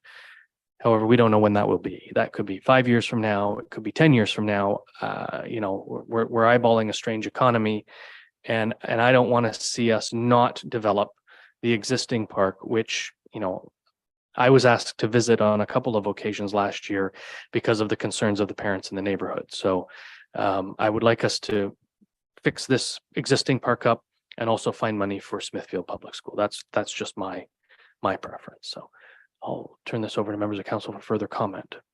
Go ahead, Councillor Wright. I think I would prefer to not see Peace Park deferred at this point too. If there's money in other kitties that we can pull from that she's discovered, I would be more for that than. Councillor Wilden. I'm in agreement with that. And also a question, I guess, is there any other use for that money, or is it sitting in a kitty? Director Whitfield. I don't think a kitty is a technical term in this case. However, Giant pots of money, would you prefer that? I know that we don't have a significant number of these little giant pots of money in the municipality. I thought that when I reviewed the Gingrich money, after I thought about that overnight, I was pleasantly surprised to see how much was actually there, and even more appreciative that that support was there. for the funds to be used for that project, because then it makes that project come to fruition much, much quicker. Then when I reviewed the whole deferred revenue account, there was some money sitting there from the skateboard park. The skateboard park's been fully funded. So it was like $18,000. Then there were monies still sitting there from the Cenotaph project, and we know that's a decade ago as well. And that was fully funded at the time. So I thought it was the perfect opportunity for council to consider using just deferred revenue and leaving the projects that you pass through the budget process, leave them alone, leave them intact. So that's why I made that second recommendation today. Thank you. And while we're on the subject of the initial $65,000, thank you for that. I thank you for finding that, not just, I know it wasn't found money, but thank you for remembering that that money was available. And this is the perfect project for that. The intention of these funds were for children's, for lifting children up, for children's play. And so good on you for remembering that those monies were there. I'd look to the mover to see if there's a want to withdraw, or would you prefer that we vote on this? To the chair, I guess I'm rather flexible. I thought option one was the cleanest. I didn't view the deferral of the one facility being a long-term thing. My caveat or proviso would have been that we incorporate it into next year's budget to ensure we get it done. Because at the back of my mind is the concern that we still have a ways to go in this year. And I suspect that there'll be some other requests for funding. And I'd like to make sure that we still have some of those little pots of gold that we can reach into. I do compliment Director Woodfield on her sleight of hand and magic and finding all of these little pots of gold. But at the end of the day, I also recognize that I guess in past the municipalities had a bit of a tendency to defer things, and it eventually catches up to us with a vengeance. So in light of that, I'm quite prepared to support option two so that we accomplish both. Are you withdrawing your motion? Yes, sir. Thank you.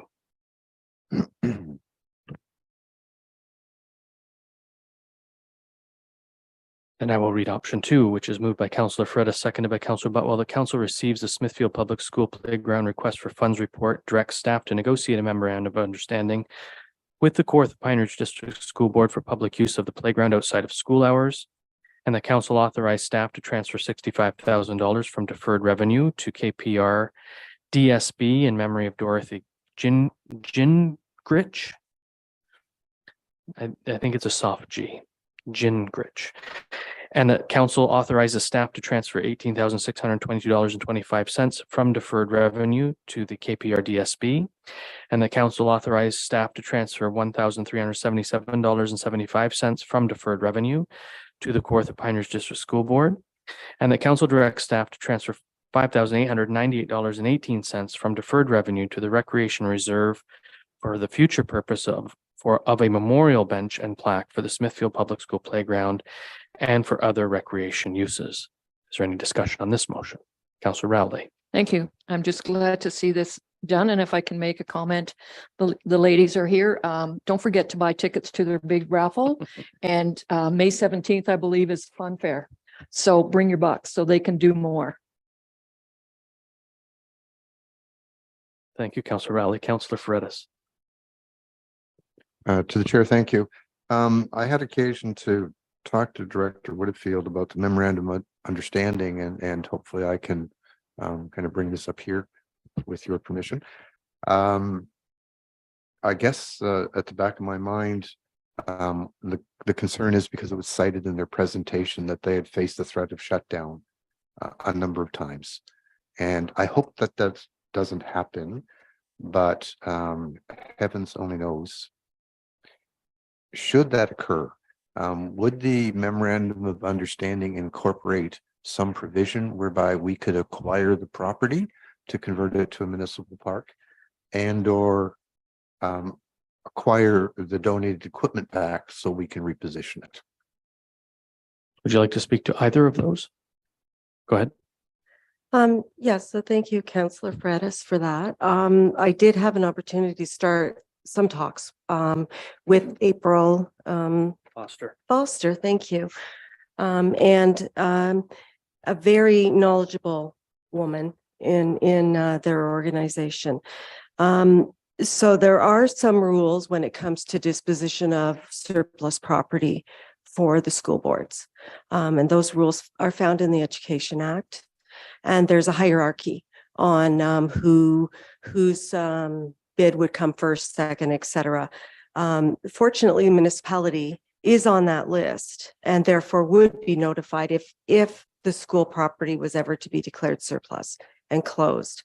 When I broached the subject with her, she did say that hierarchy would have to be present first, and we'd be down the list. However, I also said, could we perhaps negotiate into the memorandum of understanding, if the school were to close, that we would obtain that equipment that we donated the funds for back to the municipality to put somewhere else in a park. And so that is the intention at this point, is to negotiate for that. Hopefully the school stays open and children are educated there and have fun times to play there for years to come. Thank you for that. I actually don't see, from a demographics perspective, this school needing to be closed at any time soon or in the lifetime of this playground equipment. So I'm fairly comfortable moving forward, given the proviso that if something should happen, we'd get the equipment back. But the reality is, on that list of who comes first above the municipality, I think the municipality is going to be the only interest. If there is an interest, we'd be the only interested party. I think anyway, just given where the real estate is in the municipality and that it's unserviced land, and all of those things come into play when you're looking at a redevelopment. But the school's going to stay around a while. Yeah, well, if Cameron says so, then it must be true. Is there any further discussion on the motion? All in favor? There being none opposed, that motion's carried.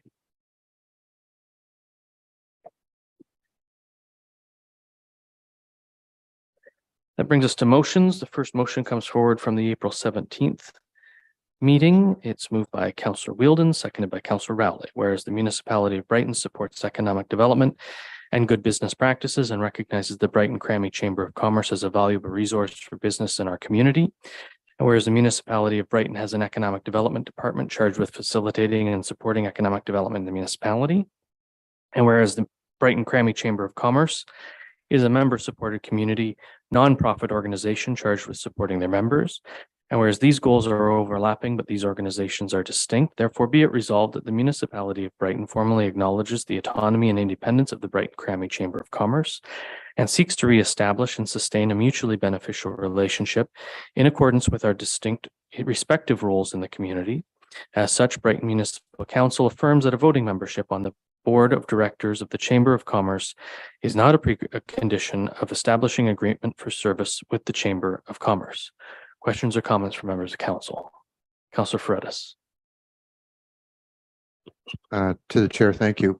I guess my first question is perhaps for Mr. Hagerman, if he's here. Is there an agreement in the works or on the table from the chamber? I see Mr. Hagerman is on Zoom. Go ahead, Ben. Can you hear me? Yep. Yes. Yes, we can. Yeah, through your worship, we have a draft agreement that I put together, and I think some chamber representatives have reviewed it. And shortly after the review, it was brought to my attention that they were going to go a different route. So we haven't revisited that in a good 6 to 8 weeks now. Say that last bit again, Ben. So we had a draft agreement, and it was reviewed by a couple of the members at the chamber. Yep. And then at the time of the review, The chamber had decided they were going to go in a different route. And so the draft agreement hasn't been made official, but there is something there. There is a draft in your office, but it has not come, it's not ready to come to council. And No, and your understanding is that it won't come to council. that is correct. Thank you. Councillor Fredis, as a follow-up. Thank you. I asked the question because my understanding was from the fellow councillor that the chamber had withdrawn that proposal. And in light of that, I'm kind of wondering why we're now talking about this motion. I understand the spirit of it. They've long been the policy and practice of the municipality, and I'm not sure why we have the necessity to enshrine in writing once again what is already in existence. So I'm troubled by that. The other alternative that I'm a little more keen on, if you've been scouring the Brighton Facebook residents page lately, you'll see that there are a number of students out there who are looking for opportunities to secure their 40 hours of community service as part of their credits. And they are limited in where they can go to get certified accreditation for those credits. The municipality is clearly one of them. I guess my view would be that what we should do is, as a municipality, reach out to the school and run this tourism promotion thing ourselves with summer students, and then reach out for appropriate provincial or federal funding for the wage offset that would be available.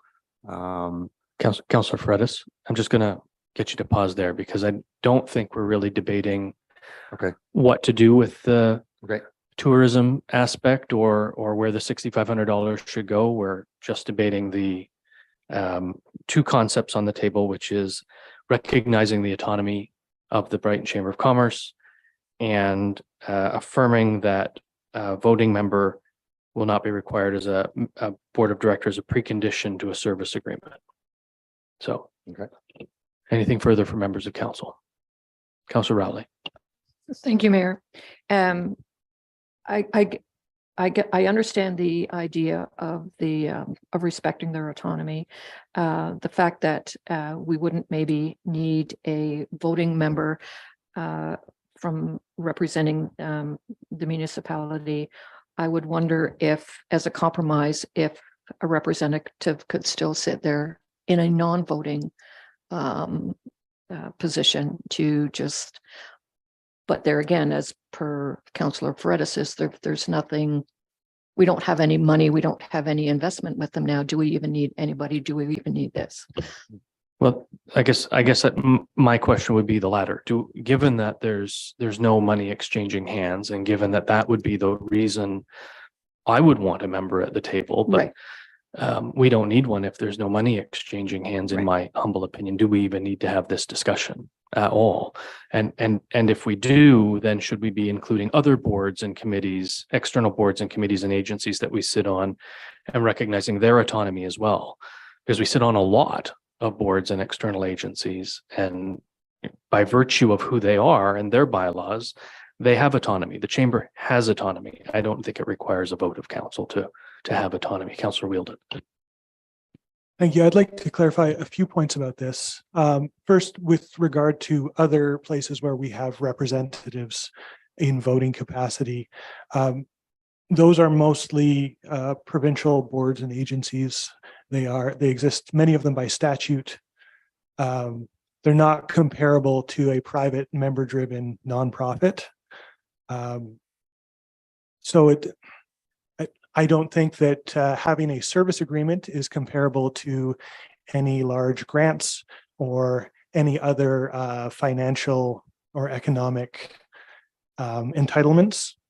It's we contract with private service providers all the time. We don't have seats on their boards. So I don't think that that's at issue.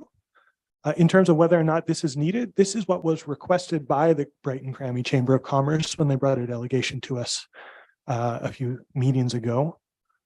And so I wrote it in response to that request. If that's what the membership of the Chamber of Commerce is looking for in order to enter into service agreements with us, then it seems like a small thing to just acknowledge what we all know is true, that they are in fact independent. I will say that the way we left it in that meeting, when we did direct Mr. Hagerman to write that service agreement, we had phrased it, at least in the discussion, it had been phrased almost as an ultimatum. And I think this is an opportunity for us to reestablish relationship that is not based on an ultimatum, if that makes sense. I think your last comment makes a lot of sense and it's appreciated. I'd point out we sit at the Bay of Quinte Regional Marketing Board, which is not a provincial agency, and we sit at Quinte Economic Development Commission, which is not a provincial agency. We sit at the Curling Club because we have a service agreement with them, and we sit at Cod Hall because we have an agreement with them. So these are all Soho. That's another example that we give money to and get a seat at the board from an accountability perspective. I think there are members of the Chamber of Commerce or members of the board of the Chamber of Commerce who would expect accountability from this council and would be the first to call on us or call on our clerk's office if they thought something was going offside, even if it wasn't. And I think it behooves the chamber to offer us a similar spot at the table if money is exchanging hands. The municipality has had a long history with the Chamber of Commerce, and I'm not disparaging any individuals or this particular board. It's a whole new board. I get that, but there's a long history in this community that predates me sitting on council. It goes back a long time of concern. And I think Councillor Rowley could speak to some of those concerns. I don't know if that's necessary, but I think you could.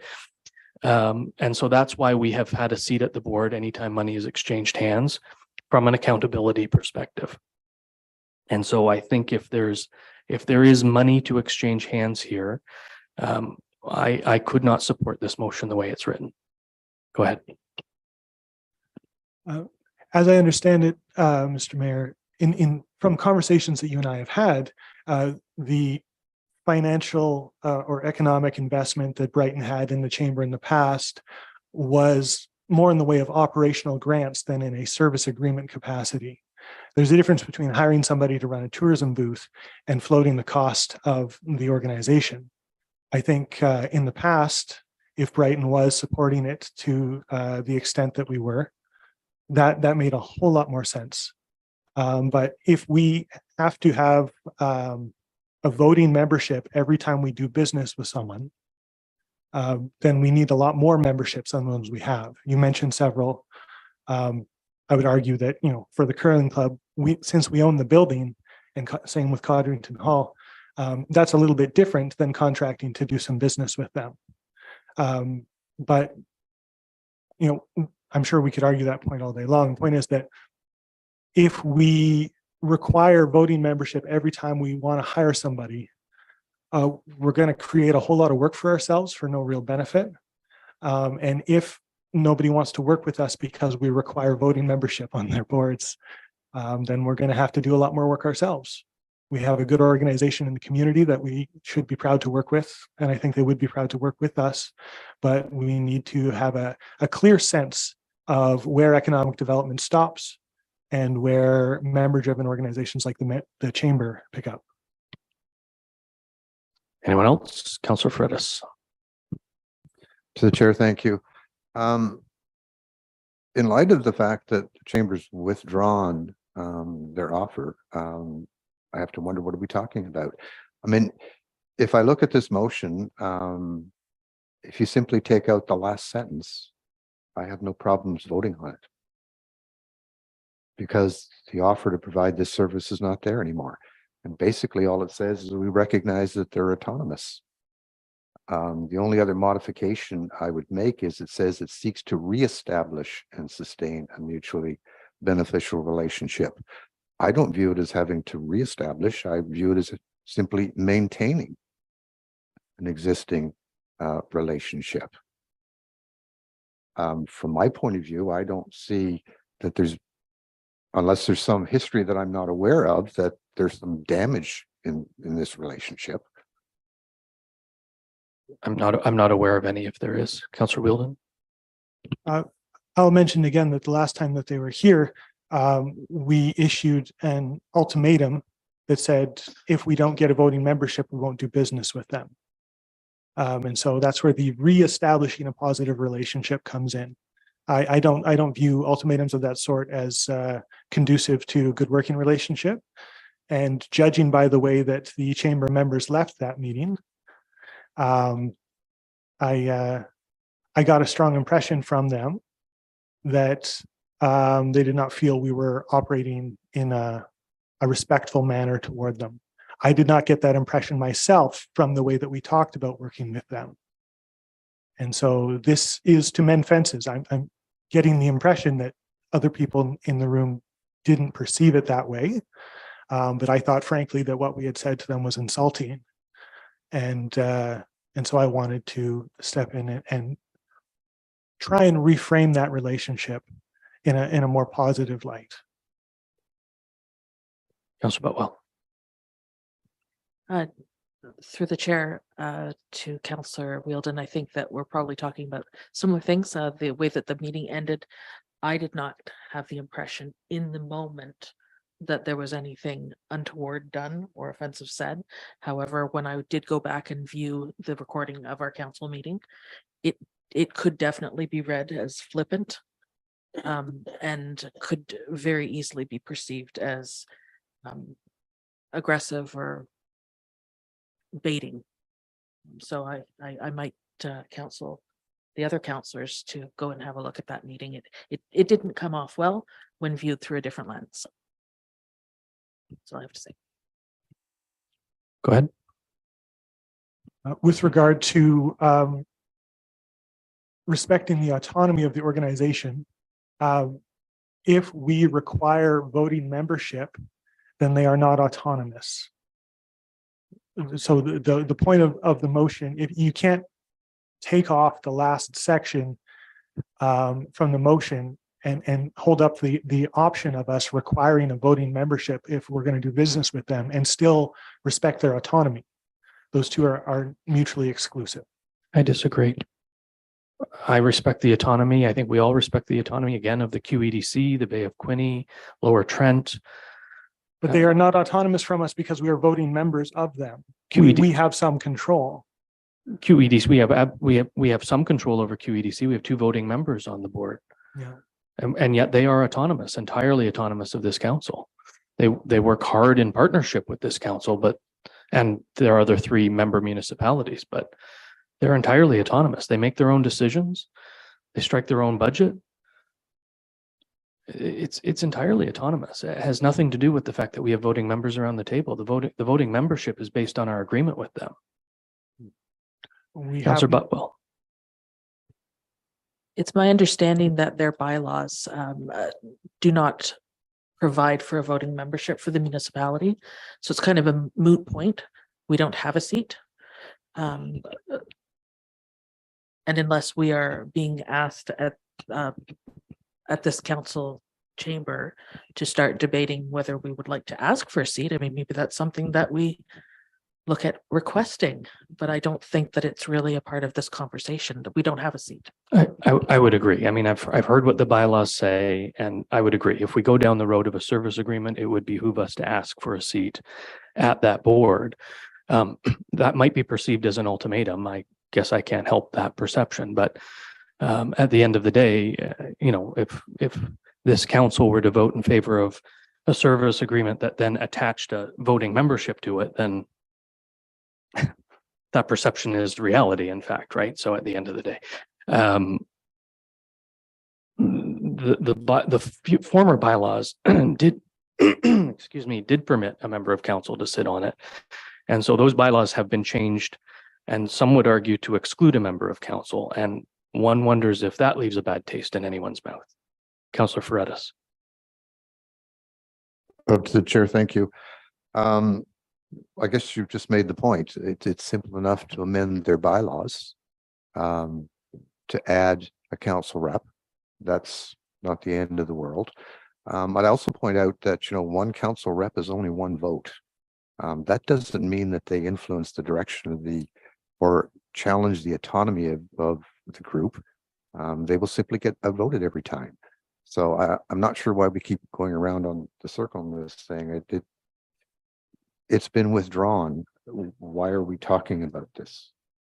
Councillor Butwell. Through the chair, I believe, so I went to an AGM in 2019 and that item was on the agenda. I don't remember voting for it, but clearly I was there. And so I believe it was in 2019's AGM that was removed, that position was removed. And I'm making the assumption, because I've not spoken with anyone at the chamber about this, but I'm making the assumption that because we had the COVID lockdowns, we didn't go through meetings and then things kind of came back to normal, quote unquote, that and then there was a change within the organization, within the chamber, with respect to the admin person. It's probably something that just was not picked up at the time. Perhaps the timing was a little bit. I think the last term of council, the deputy mayor as Councillor Anderson was our chamber representative. Isn't that true? I fulfilled that obligation and right till the end of just prior to the election. Councillor Wielden. It's my understanding that it was changed at that time. I think I also was at that meeting. I don't remember it, but it's my understanding that it was changed at that time, and that with the change of administrators, when Sherry left and Laura came on, there were some things that may have been missed. Basically, that you didn't effectively have the seat, but you kept coming and nobody said no. Is my understanding. It's what I've been told. Oh, so for that's you to say that, I'm shocked. That's my understanding of it. It was not decided by the current board of the chamber. It's not a sudden change. It's a past change that was not enforced, I guess. Point is that it's not a personal thing. It's not something that even includes current members of the board. It's just something that, as the new members were coming on, they read the bylaws and realized, oh, something's out of order here. And so when they notified the municipality that we did not have a seat and we should not send somebody to that position, maybe it was inadequately expressed. They didn't explain it well. I'm not sure, but I understand why it would be frustrating. Who, me? No, I think he said he understands why it could be frustrating, Oh, not why okay. you're frustrated. No, I served my purpose there right up to the election, and I declared it was time to step away because of the election time and potential of a conflict of interest because of discussion. So I stepped away from the chamber. As far as them having it on and saying that it's in their bylaws, I wonder why Quinte West has a councillor on their committee. Well, they'd have different bylaws, Deputy Mayor. Exactly. Thank you. So it is how it's written into the bylaws of each individual chamber. It might be the national or the Canadian or the national chamber structure, but I think each must have its own. Sure. I think if you review that, you'll find that, and I know that person well. So, Councillor Butwell.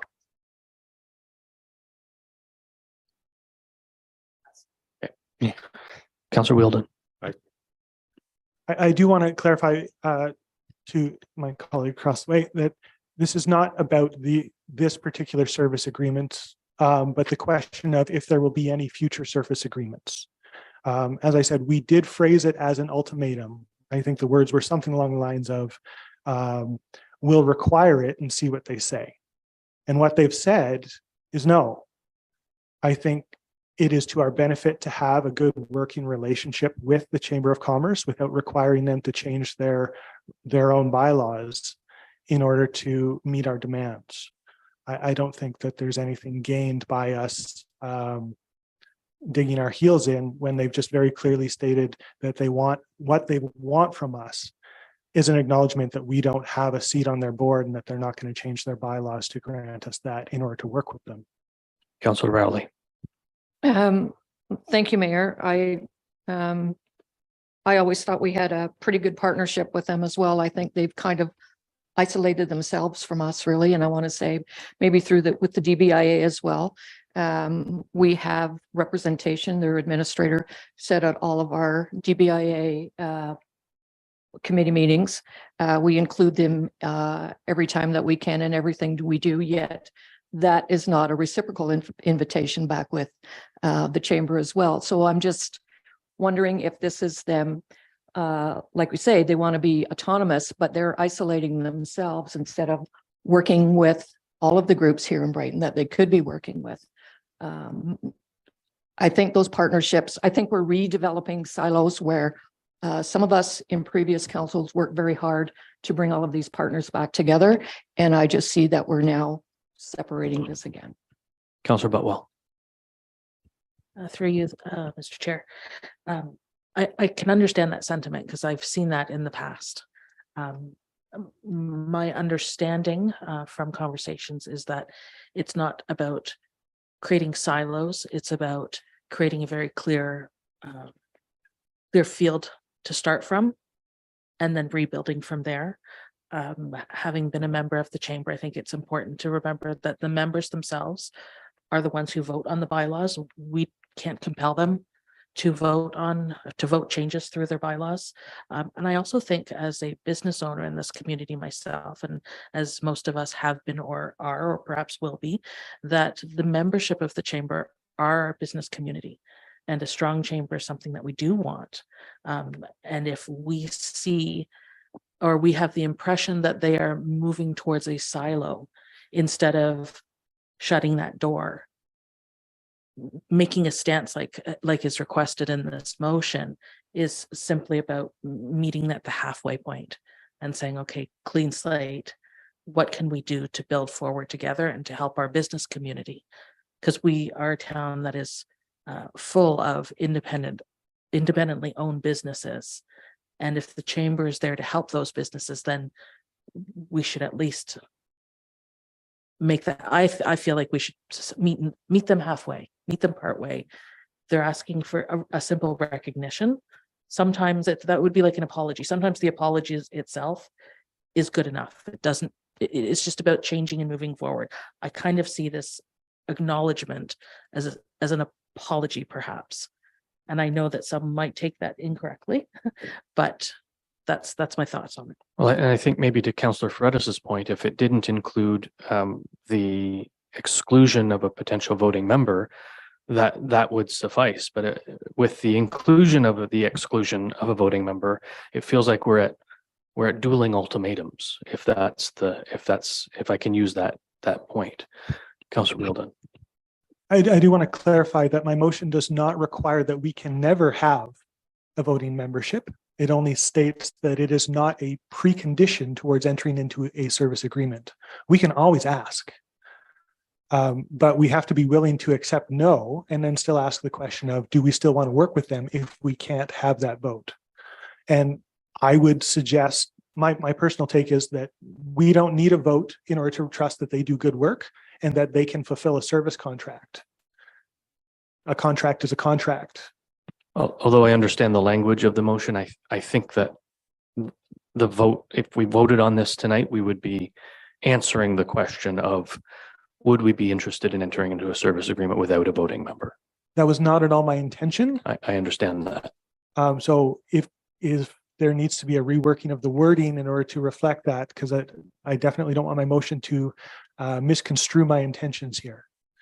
I want it to say that we're withdrawing our own ultimatum, that we want to work together, and that we are open to negotiating things without ultimatums hanging over the negotiations. Well, again, to Councillor Fredis's point, I think maybe we could do that by removing the final sentence, but I'll leave that to you to ponder for a moment. Councillor Butwell. Thank you, Mr. Chair. Removing the final sentence doesn't actually change anything because we don't have a seat at the board. So I understand why it's there. I understand the spirit of why it's there. If that is the stumbling block then should it matter? I guess to my mind, everything up to that statement was preamble, because where we left it before was saying that that ultimatum is there, that we won't do business with them unless we get a seat. That was what we said when we directed Mr. Hagerman to draft something. So if we don't have that statement in there, then none of the rest of it actually means anything, is my understanding of, and why I wrote it the way I did. I mean, I'm open to changing the text, but we've got to clear up that ultimatum. So to be clear, your whereas statements are your preamble, and then the meat of our decision is that we acknowledge the autonomy and independence of the chamber. We seek to reestablish and sustain a mutually beneficial relationship within our distinctive roles, and that a voting member will not be a precondition of a service agreement. That's the meat of our decision this evening, or the decision we're being asked to make this evening. That is, I think that as I said before, the way that the chamber asked us in their delegation to affirm their autonomy in the context of that precondition that we had placed upon our service agreement, I think it would be disingenuous of us to affirm their autonomy while at the same time requiring a vote. So I'm not sure that we can separate out those things and say, yes, we affirm your autonomy, but also we want a vote. I don't think those things can go together. We're going to have to agree to disagree on that one. Councillor Anderson, or Deputy Mayor Anderson. I'm going to back up here. I think Councillor Ferretis is right on right at the beginning, but I wanted to hear all the discussion. I think you need to take that, either withdraw your motion or take it right to where the mayor suggested we end. Councillor Ferretis, I would support that, and I would call for a vote right now.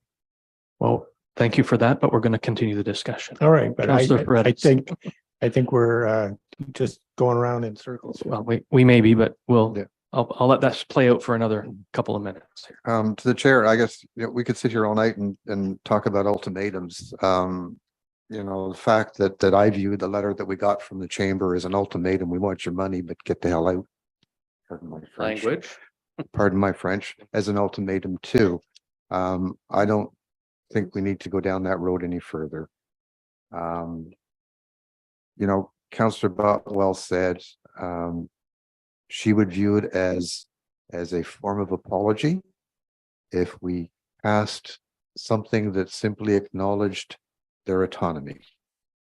And I think by simply taking out the last sentence, we acknowledge their autonomy and hope that they would accept that as an apology and that we all move on.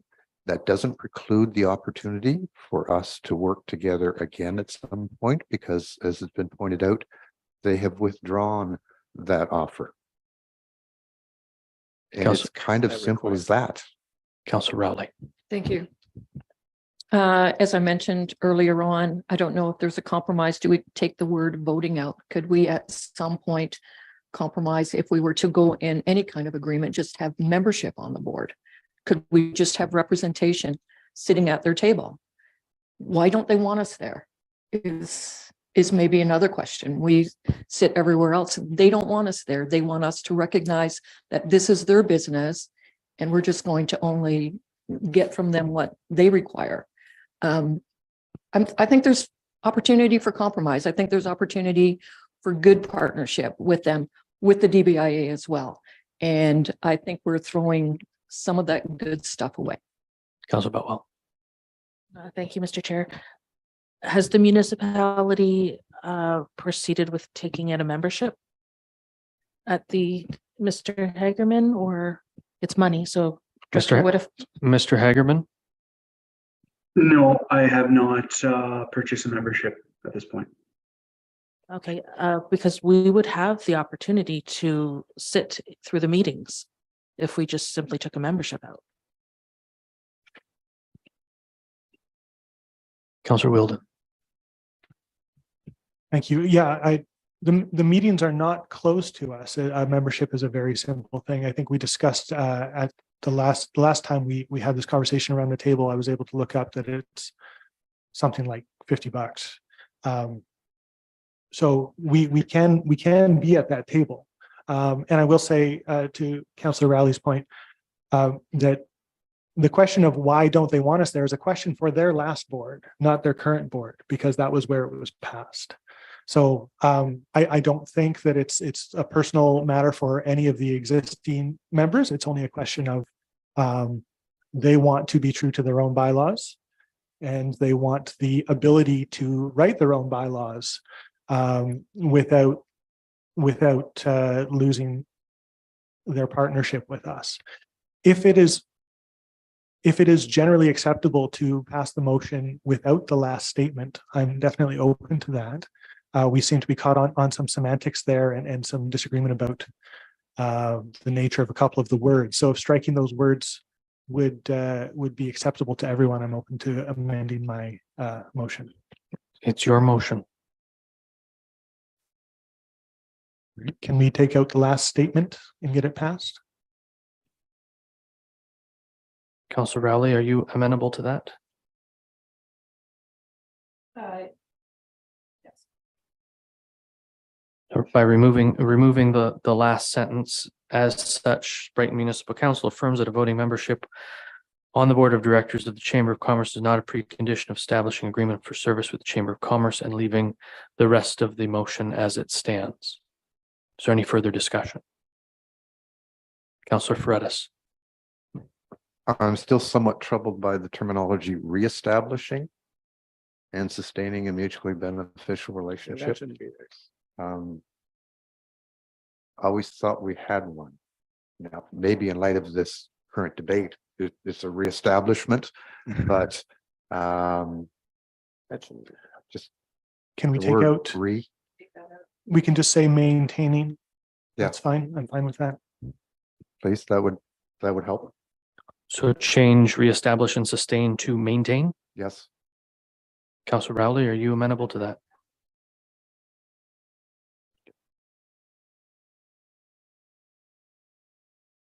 Is there any further discussion, Councillor Butwell? Through the chair to Councillor Ferretis, I believe this likely goes back to when the municipality funded the chamber to the tune of $40,000 or so a year and then withdrew the funding. So it's, if I'm not mistaken, I was not on council at the time.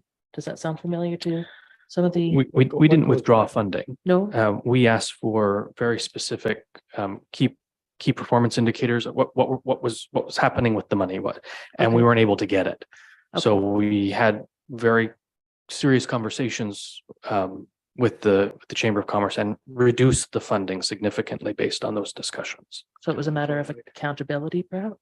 Is that fairly accurate? I think that's a fairly accurate statement. Yes. Thank you. No, it's not. It wasn't that we were worried about where the money was going. It was all accounted for.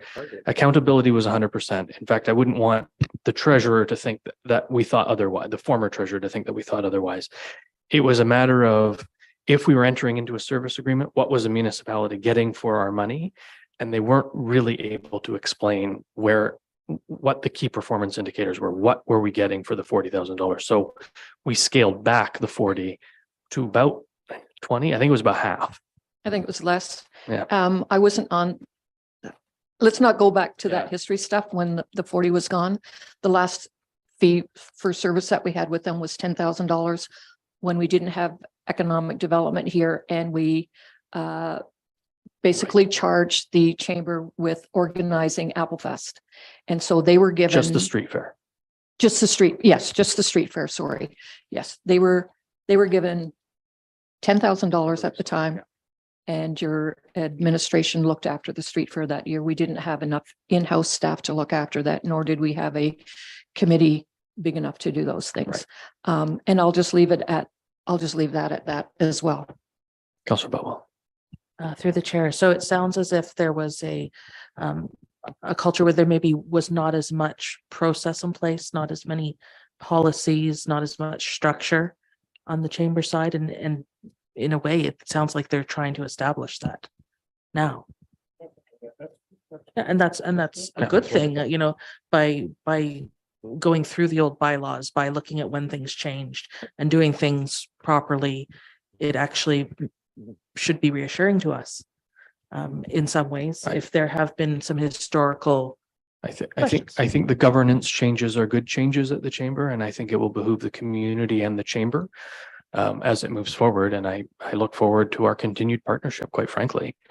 Regardless of this discussion tonight, the chamber is an important economic partner for the community, and certainly the business members are, right? So anything further? Everything stays the same. The last paragraph reads, therefore be it resolved that the municipality of Brighton formally acknowledges the autonomy and independence of the Brighton Chamber of Commerce, Brighton Cranmee Chamber of Commerce, and seeks to maintain a mutually beneficial relationship in accordance with our distinct respective roles in the community. Last chance for comment. All in favor? Any opposed? Motion's carried.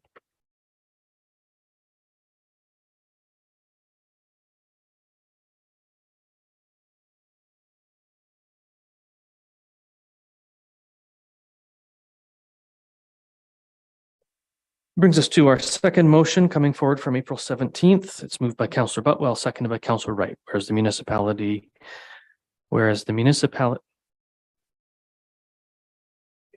Let me try that one again. Whereas the municipality of Brighton respects the rights of every citizen to experience equality and freedom from discrimination. I'm changing your motion. I hope you're okay with that. And whereas all people, regardless of age, gender, identity, race, color, ethnicity, nation of origin, religion, marital status, sexual orientation, gender identity or expression, or disability have the right to be treated equally as human beings. And whereas Brighton accepts and embraces diversity in its population as a means to grow the social fabric of the community. And whereas the two-spirited, lesbian, gay, transgendered, queer questioning communities contribute to the success and vibrancy of Brighton. And whereas while progress has been made, further recognition, awareness, and education related to the 2S LGBTQ+ community are needed to prevent discrimination and promote inclusivity. Therefore, be it resolved that the Mayor and Council of Brighton proclaim each June as Pride Month in Brighton, beginning June 2023, as well as acknowledge June 11th as the official Pride Pop-Up Day at Memorial Park. And furthermore, the Council encourages businesses, organizations, and community members to show their support for Pride Month by displaying rainbow flags, participating in Pride events, and promoting inclusivity and acceptance throughout the year, and encourage and promote equality for the 2S LGBTQ+ community throughout the municipality. And then there's an add-on that was not included, correct, in the original motion. So this is an addition to. Further, that staff raise the pride flag during the month of June each year. Is there any discussion? Councillor Fredis. To the chair, thank you. Maybe I'm wrong, but has Brighton not acknowledged Pride Month historically? Every year in the last term of council, yes. Okay. And by raising the pride flag. Now, the addition to raise the pride flag, how long is that for the whole month?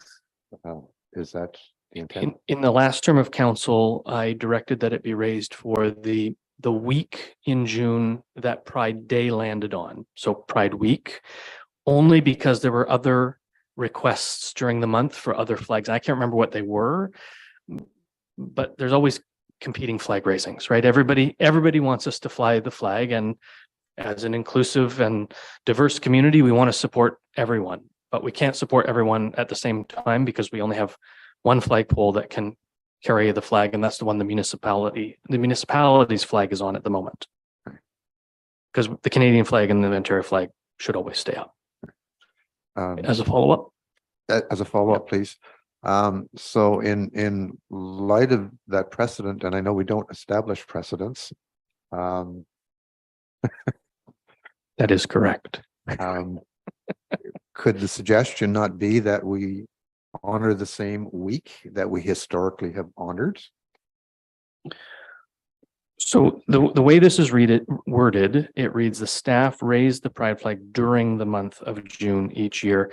It doesn't say for the whole month, so but it implies it. Yes. But I think that I would hope that if we raised the pride flag and then had to bring it down for another ceremony, that council would understand that that the mayor has the authority to do that, and I will in fact do that. But that is, I recognize it is Pride Month. I have for the 5 years now I've been mayor, and I will continue to do so. Councillor Rowley. Thank you.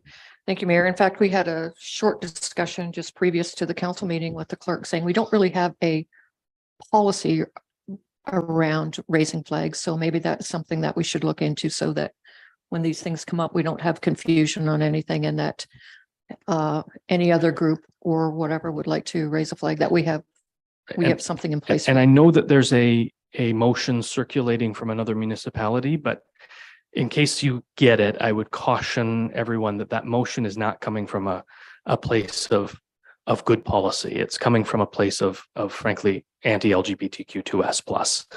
It was put on the floor of, I can't remember what community. I'm not going to say it anyway.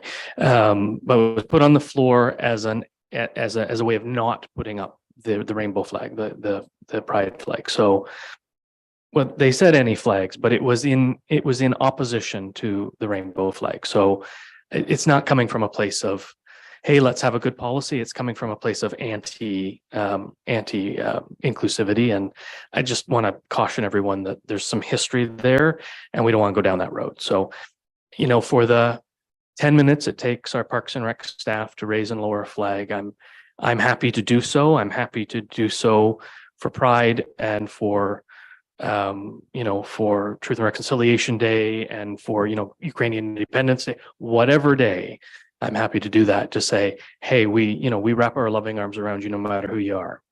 That would be my intention in kind of suggesting Sure. this. This isn't to nullify anything. That's just basically that maybe we need to look into this so that we have something hard and fast to deal with. Yeah. Anything further, Councillor Fredis? Thank you, Chair. One more question, if I may. I thought I saw something about one of the local churches promoting something on Pride Month on a different date. And I was wondering if there was any merits in coordinating this effort of June 11th with their date, which was in June 4th. So I just want to I can only speak to the churches, and that June 4th is a firm Sunday in the United Church of Canada. So that's why their event is on June 4th. I think June 11th is actually closer to Pride Day. If it's not Pride Day, June 11th might be Pride Day. So yeah, I don't think there's a problem having two events in the community. I don't have an issue with it at all. I do believe the church reached out to the pop-up group to see if there was a want to coordinate, and I get the sense that there was not a want to coordinate. So, okay. Councillor Belwell. Through the chair, just to perhaps shed a little bit of light on that. It's Pride Month, so there are festivities throughout the month, and I'm sure that we as the municipality invite all groups to find a way to celebrate Pride. We're an inclusive community, and that's something that I hope we can continue to be going forward. I also think it's important to recognize that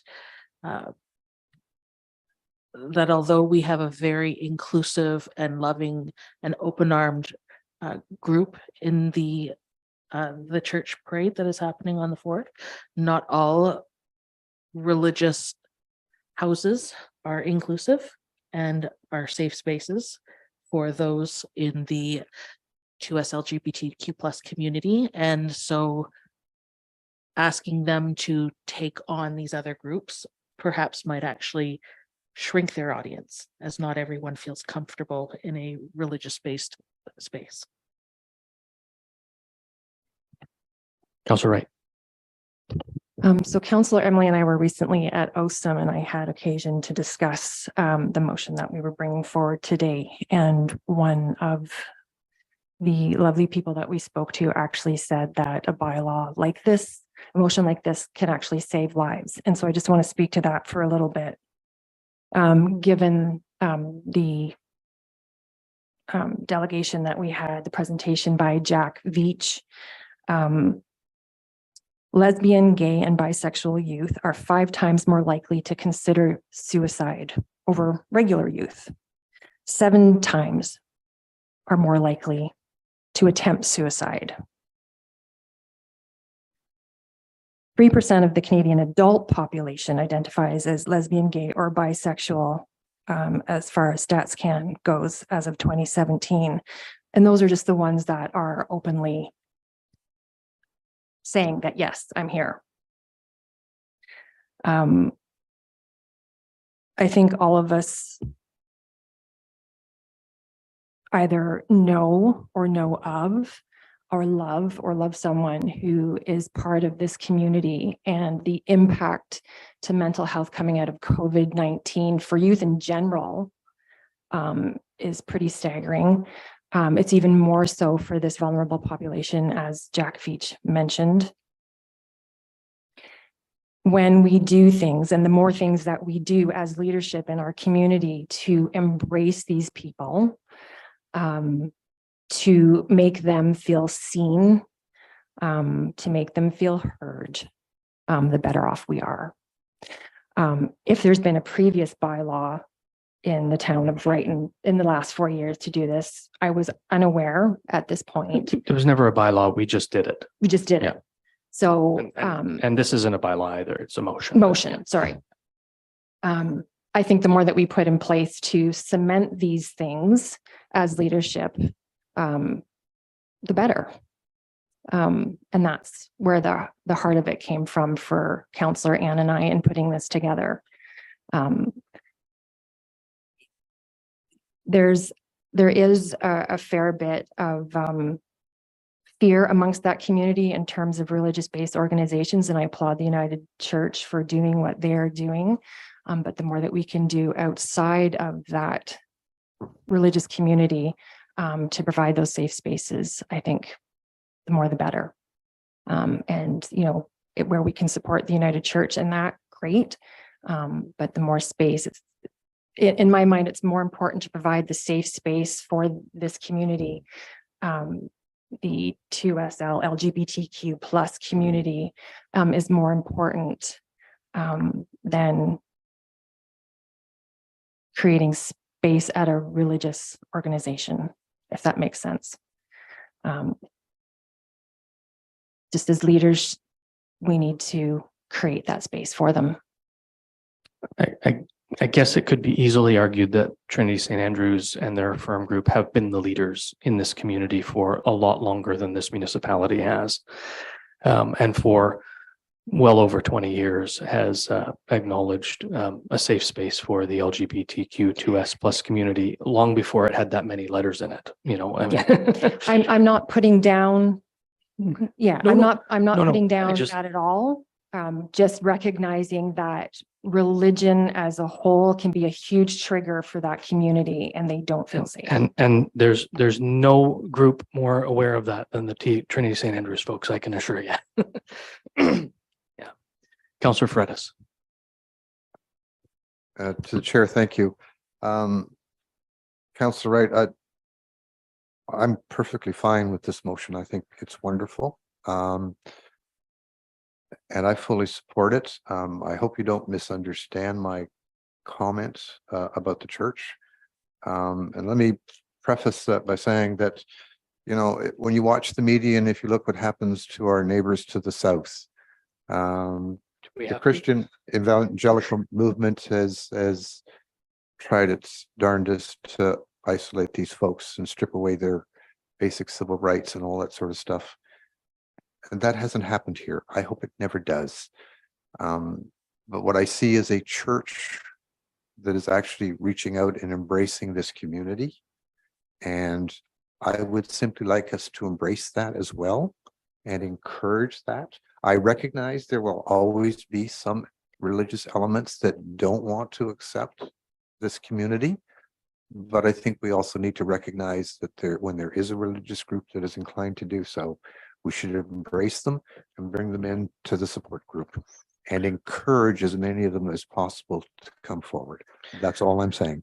Based on that, would the mover and seconder, in order to make this inclusive and so we can move on, agree to add a line that says we also acknowledge June 4th as the Trinity St. Andrews Pride Walk and Service in Memorial Park? Would that be okay? Okay. Give me 10 seconds. Give me 10 seconds. Absolutely. Just so the few people at home can hear. Right. Thank you. Absolutely. And it's not about excluding anybody. It's an entire month and there's one group that has one event on the 11th and Trinity St. Andrews has one event on the 4th. And hopefully there are other groups within the community that have other events on the 22nd, et cetera. It's never at the expense of anybody else. It's always about bringing more in, more choices, more options, more opportunities to create space for people. And if I might just add. You can, because it's taking me a long I time. figured. So there is a motion later on from Trinity St. Andrews about declaring June Pride Month again. So we're doing that in here, and that's where the raising of the flag came from. So we were already including what they were looking for in this motion. So mover and seconder, I've added the line and further that council acknowledge June 4th is Trinity St. Andrews United Church's annual Pride Walk and Service in Memorial Park. Is that okay with you? It is. Councilor Wright, thank you. Anything further on the motion? All in favor? There being none opposed, that motion is carried.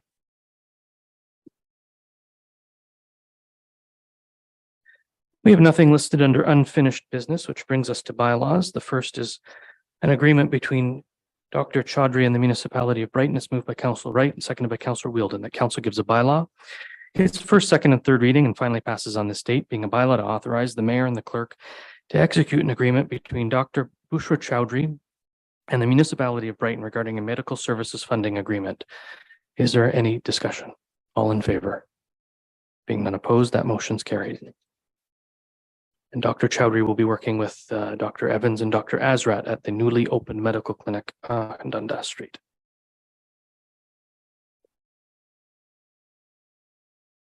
Next is with regard to an agreement of purchase and sale of land with the school board. It's moved by Councilor Butwell, seconded by Councilor Fredis. The council gives a bylaw. It's first, second, and third reading and finally passes on this date. Being a bylaw to authorize the execution of an agreement of purchase and sale of land of 21 Dundas Street, Brighton, between Kawartha Pine Ridge District School Board and the Corporation of the Municipality of Brighton. Is there any discussion? All in favor? Being none opposed, that motion's carried. And a very similar bylaw, but a different piece of land. It's moved by Deputy Mayor Anderson, seconded by Councilor Butwell. The council gives a bylaw. It's first, second, and third reading and finally passes on this date. Being a bylaw to authorize the execution of an agreement of purchase and sale of land of 24 Elizabeth Street, Brighton, between Kawartha Pine Ridge District School Board and the Corporation of the Municipality of Brighton. Is there any discussion? Councilor Rowley. Oops. You got it. Yeah, okay, sorry. Yeah, when I read the bylaw, item number 1, I think there's a bit of a typo. It's written there as 24 Dundas. It should say 24 Elizabeth. The motion says Elizabeth that we're looking at, but the agreement itself says 24 Dundas. Madam Clerk, if we pass that as amended, we don't need to bring it back, correct? Okay. Yeah. We'll pass the motion as amended, right? Yeah. Well, actually, the motion reads 24 Elizabeth Street. Yeah, the motion is correct. So the motion is correct. The bylaw needs to be changed to, yeah, okay. Anything further? Thank you for that. All in favor? Being none opposed, that motion's carried. Chief Thompson, when do we get a new fire hall? There we go. Thank you.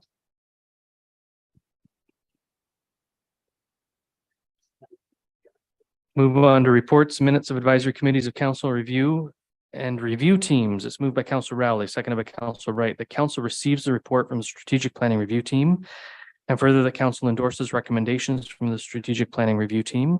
And further, the council directs staff to enter into an agreement with a facilitator, Jenny White, collaborative design strategist for community engagement. Is there any discussion? All in favor? And any opposed? The motion's carried. Thank you.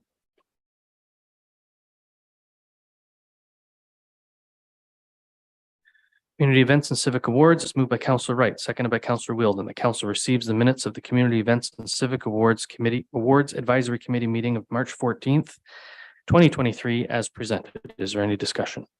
Those in favor? Oh, sorry, Councilor Rowley. No, You were voting? Yeah. You were doing some advanced voting. All in favor? Any opposed? The motion's carried. That's usually the deputy mayor's trick. Apple Fest. It's moved by Councillor Ferreira, seconded by Deputy Mayor Anderson, that council receive the minutes of the Apple Fest committee meeting of March 15th, 2023 as presented. Is there any discussion? All in favor? Being none opposed, that motion's carried. Moving to reports, minutes of statutory committees, boards, and external agencies. First comes from the lower, they're both from the lower Trent. Got it. One's from source protection, the other's from the board. It's moved by Councillor Rowley, seconded by Councillor Wheeldon, that council receive the Lower Trent Source Protection Authority November 10th, 2022 meeting minutes as presented. Is there any discussion? Those in favor? Are there any opposed? Motion's carried. And moved by Deputy Mayor Anderson, seconded by Councillor Butwell, that council received the Lower Trent Conservation Board of Directors meeting minutes of March 9th, 2023. Is there any discussion? Those in favor? Any opposed? Motion's carried.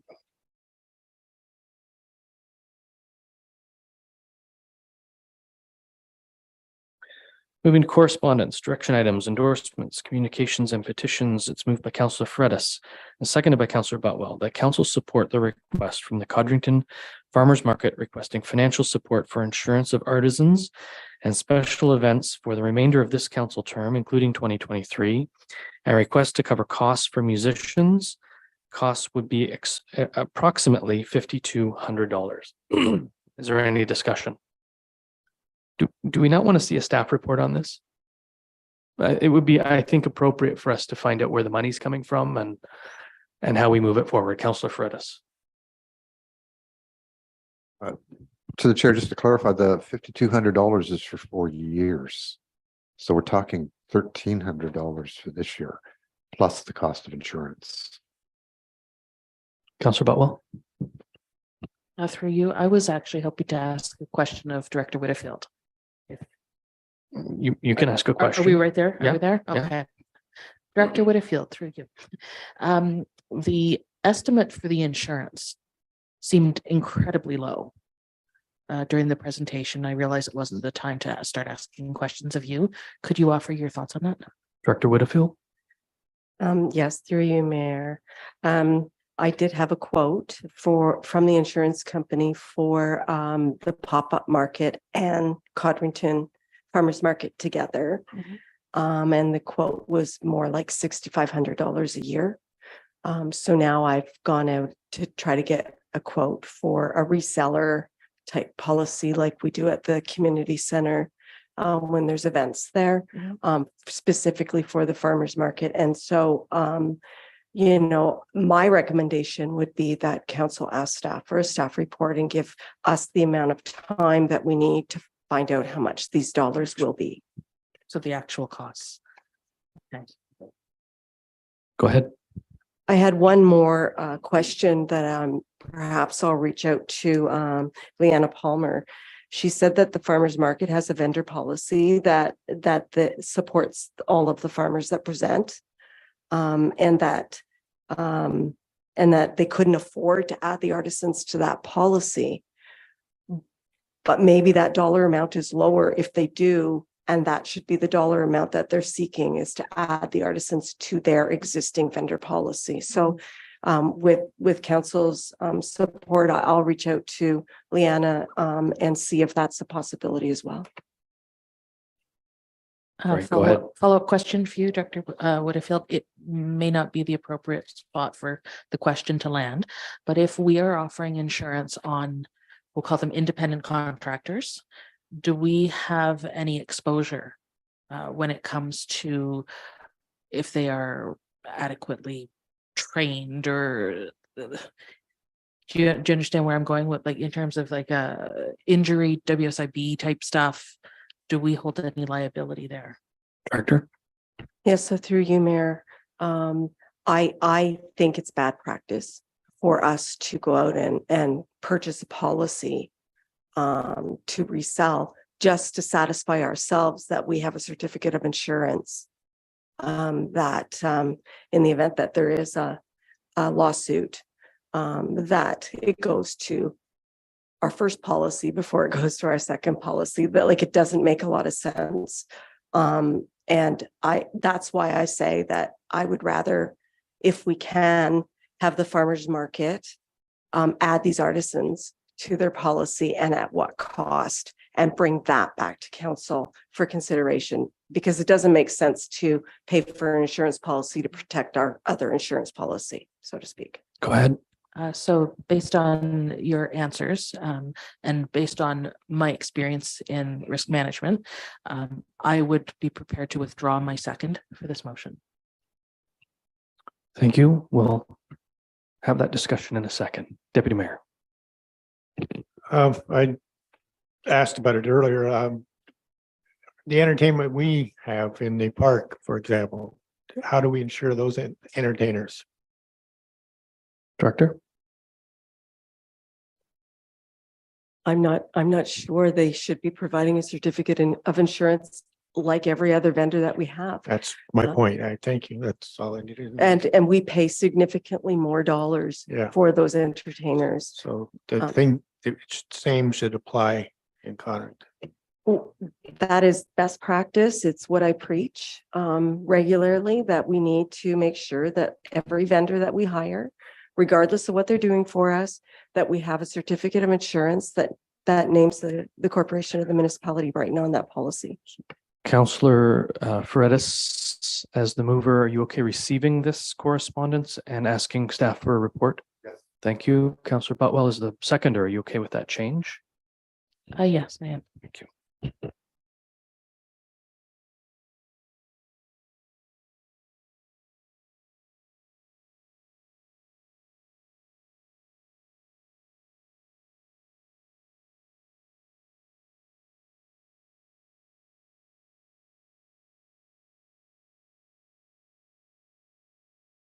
Council, I have changed support to receive and added the words and direct staff to prepare a report for council's consideration. Is there any further discussion? Those in favor? Being none opposed, that motion's carried.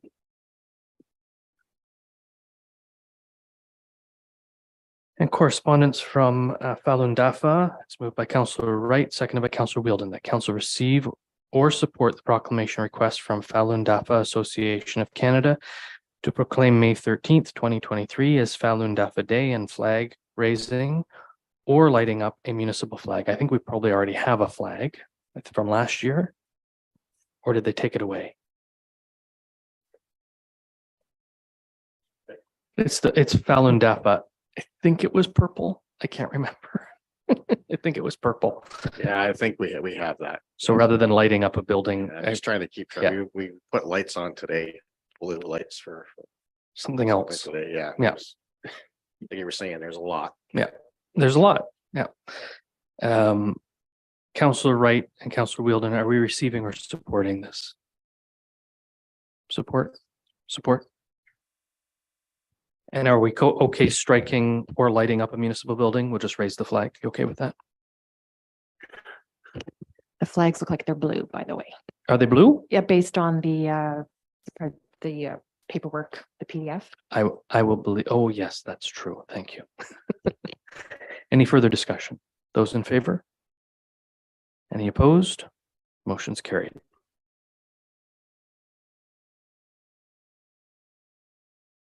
And from Trinity St. Andrews, it's moved by Councillor Butwell, seconded by Councillor Rowley, that council support the request from Trinity St. Andrews United Church for the second annual Pride Walk and Service in Memorial Park on June 4th, and the council support the request from Trinity St. Andrews United Church.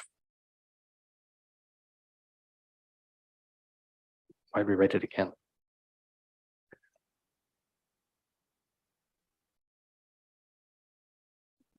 I'm not sure why it's written twice. Any discussion? All those in favor? Yeah. Any opposed? The motion's carried. She voted the first time. It's okay. Voted early. Oh, yes. Thank you.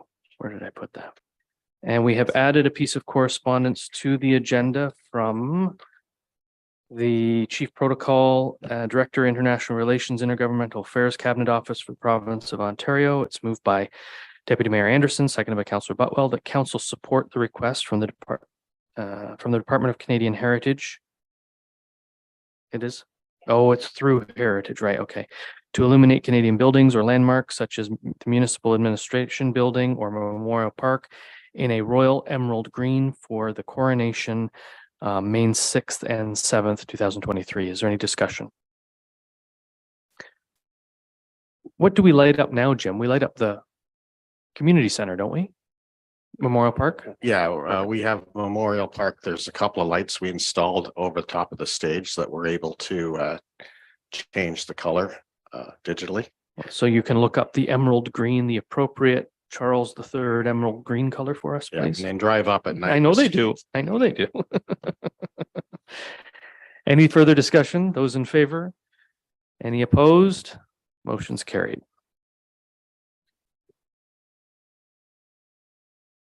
FYI correspondence is moved by Councillor Wheeldon, seconded by Councillor Wright. And council receives the updates from Northumberland County, April 17th to 28th, 2023. Is there any discussion? Those in favor? Any opposed? The motion's carried. Brings us to question period. Are there any members of the gallery with any questions with regard to tonight's agenda? And there is no one joining us virtually. So we will take a 10-minute recess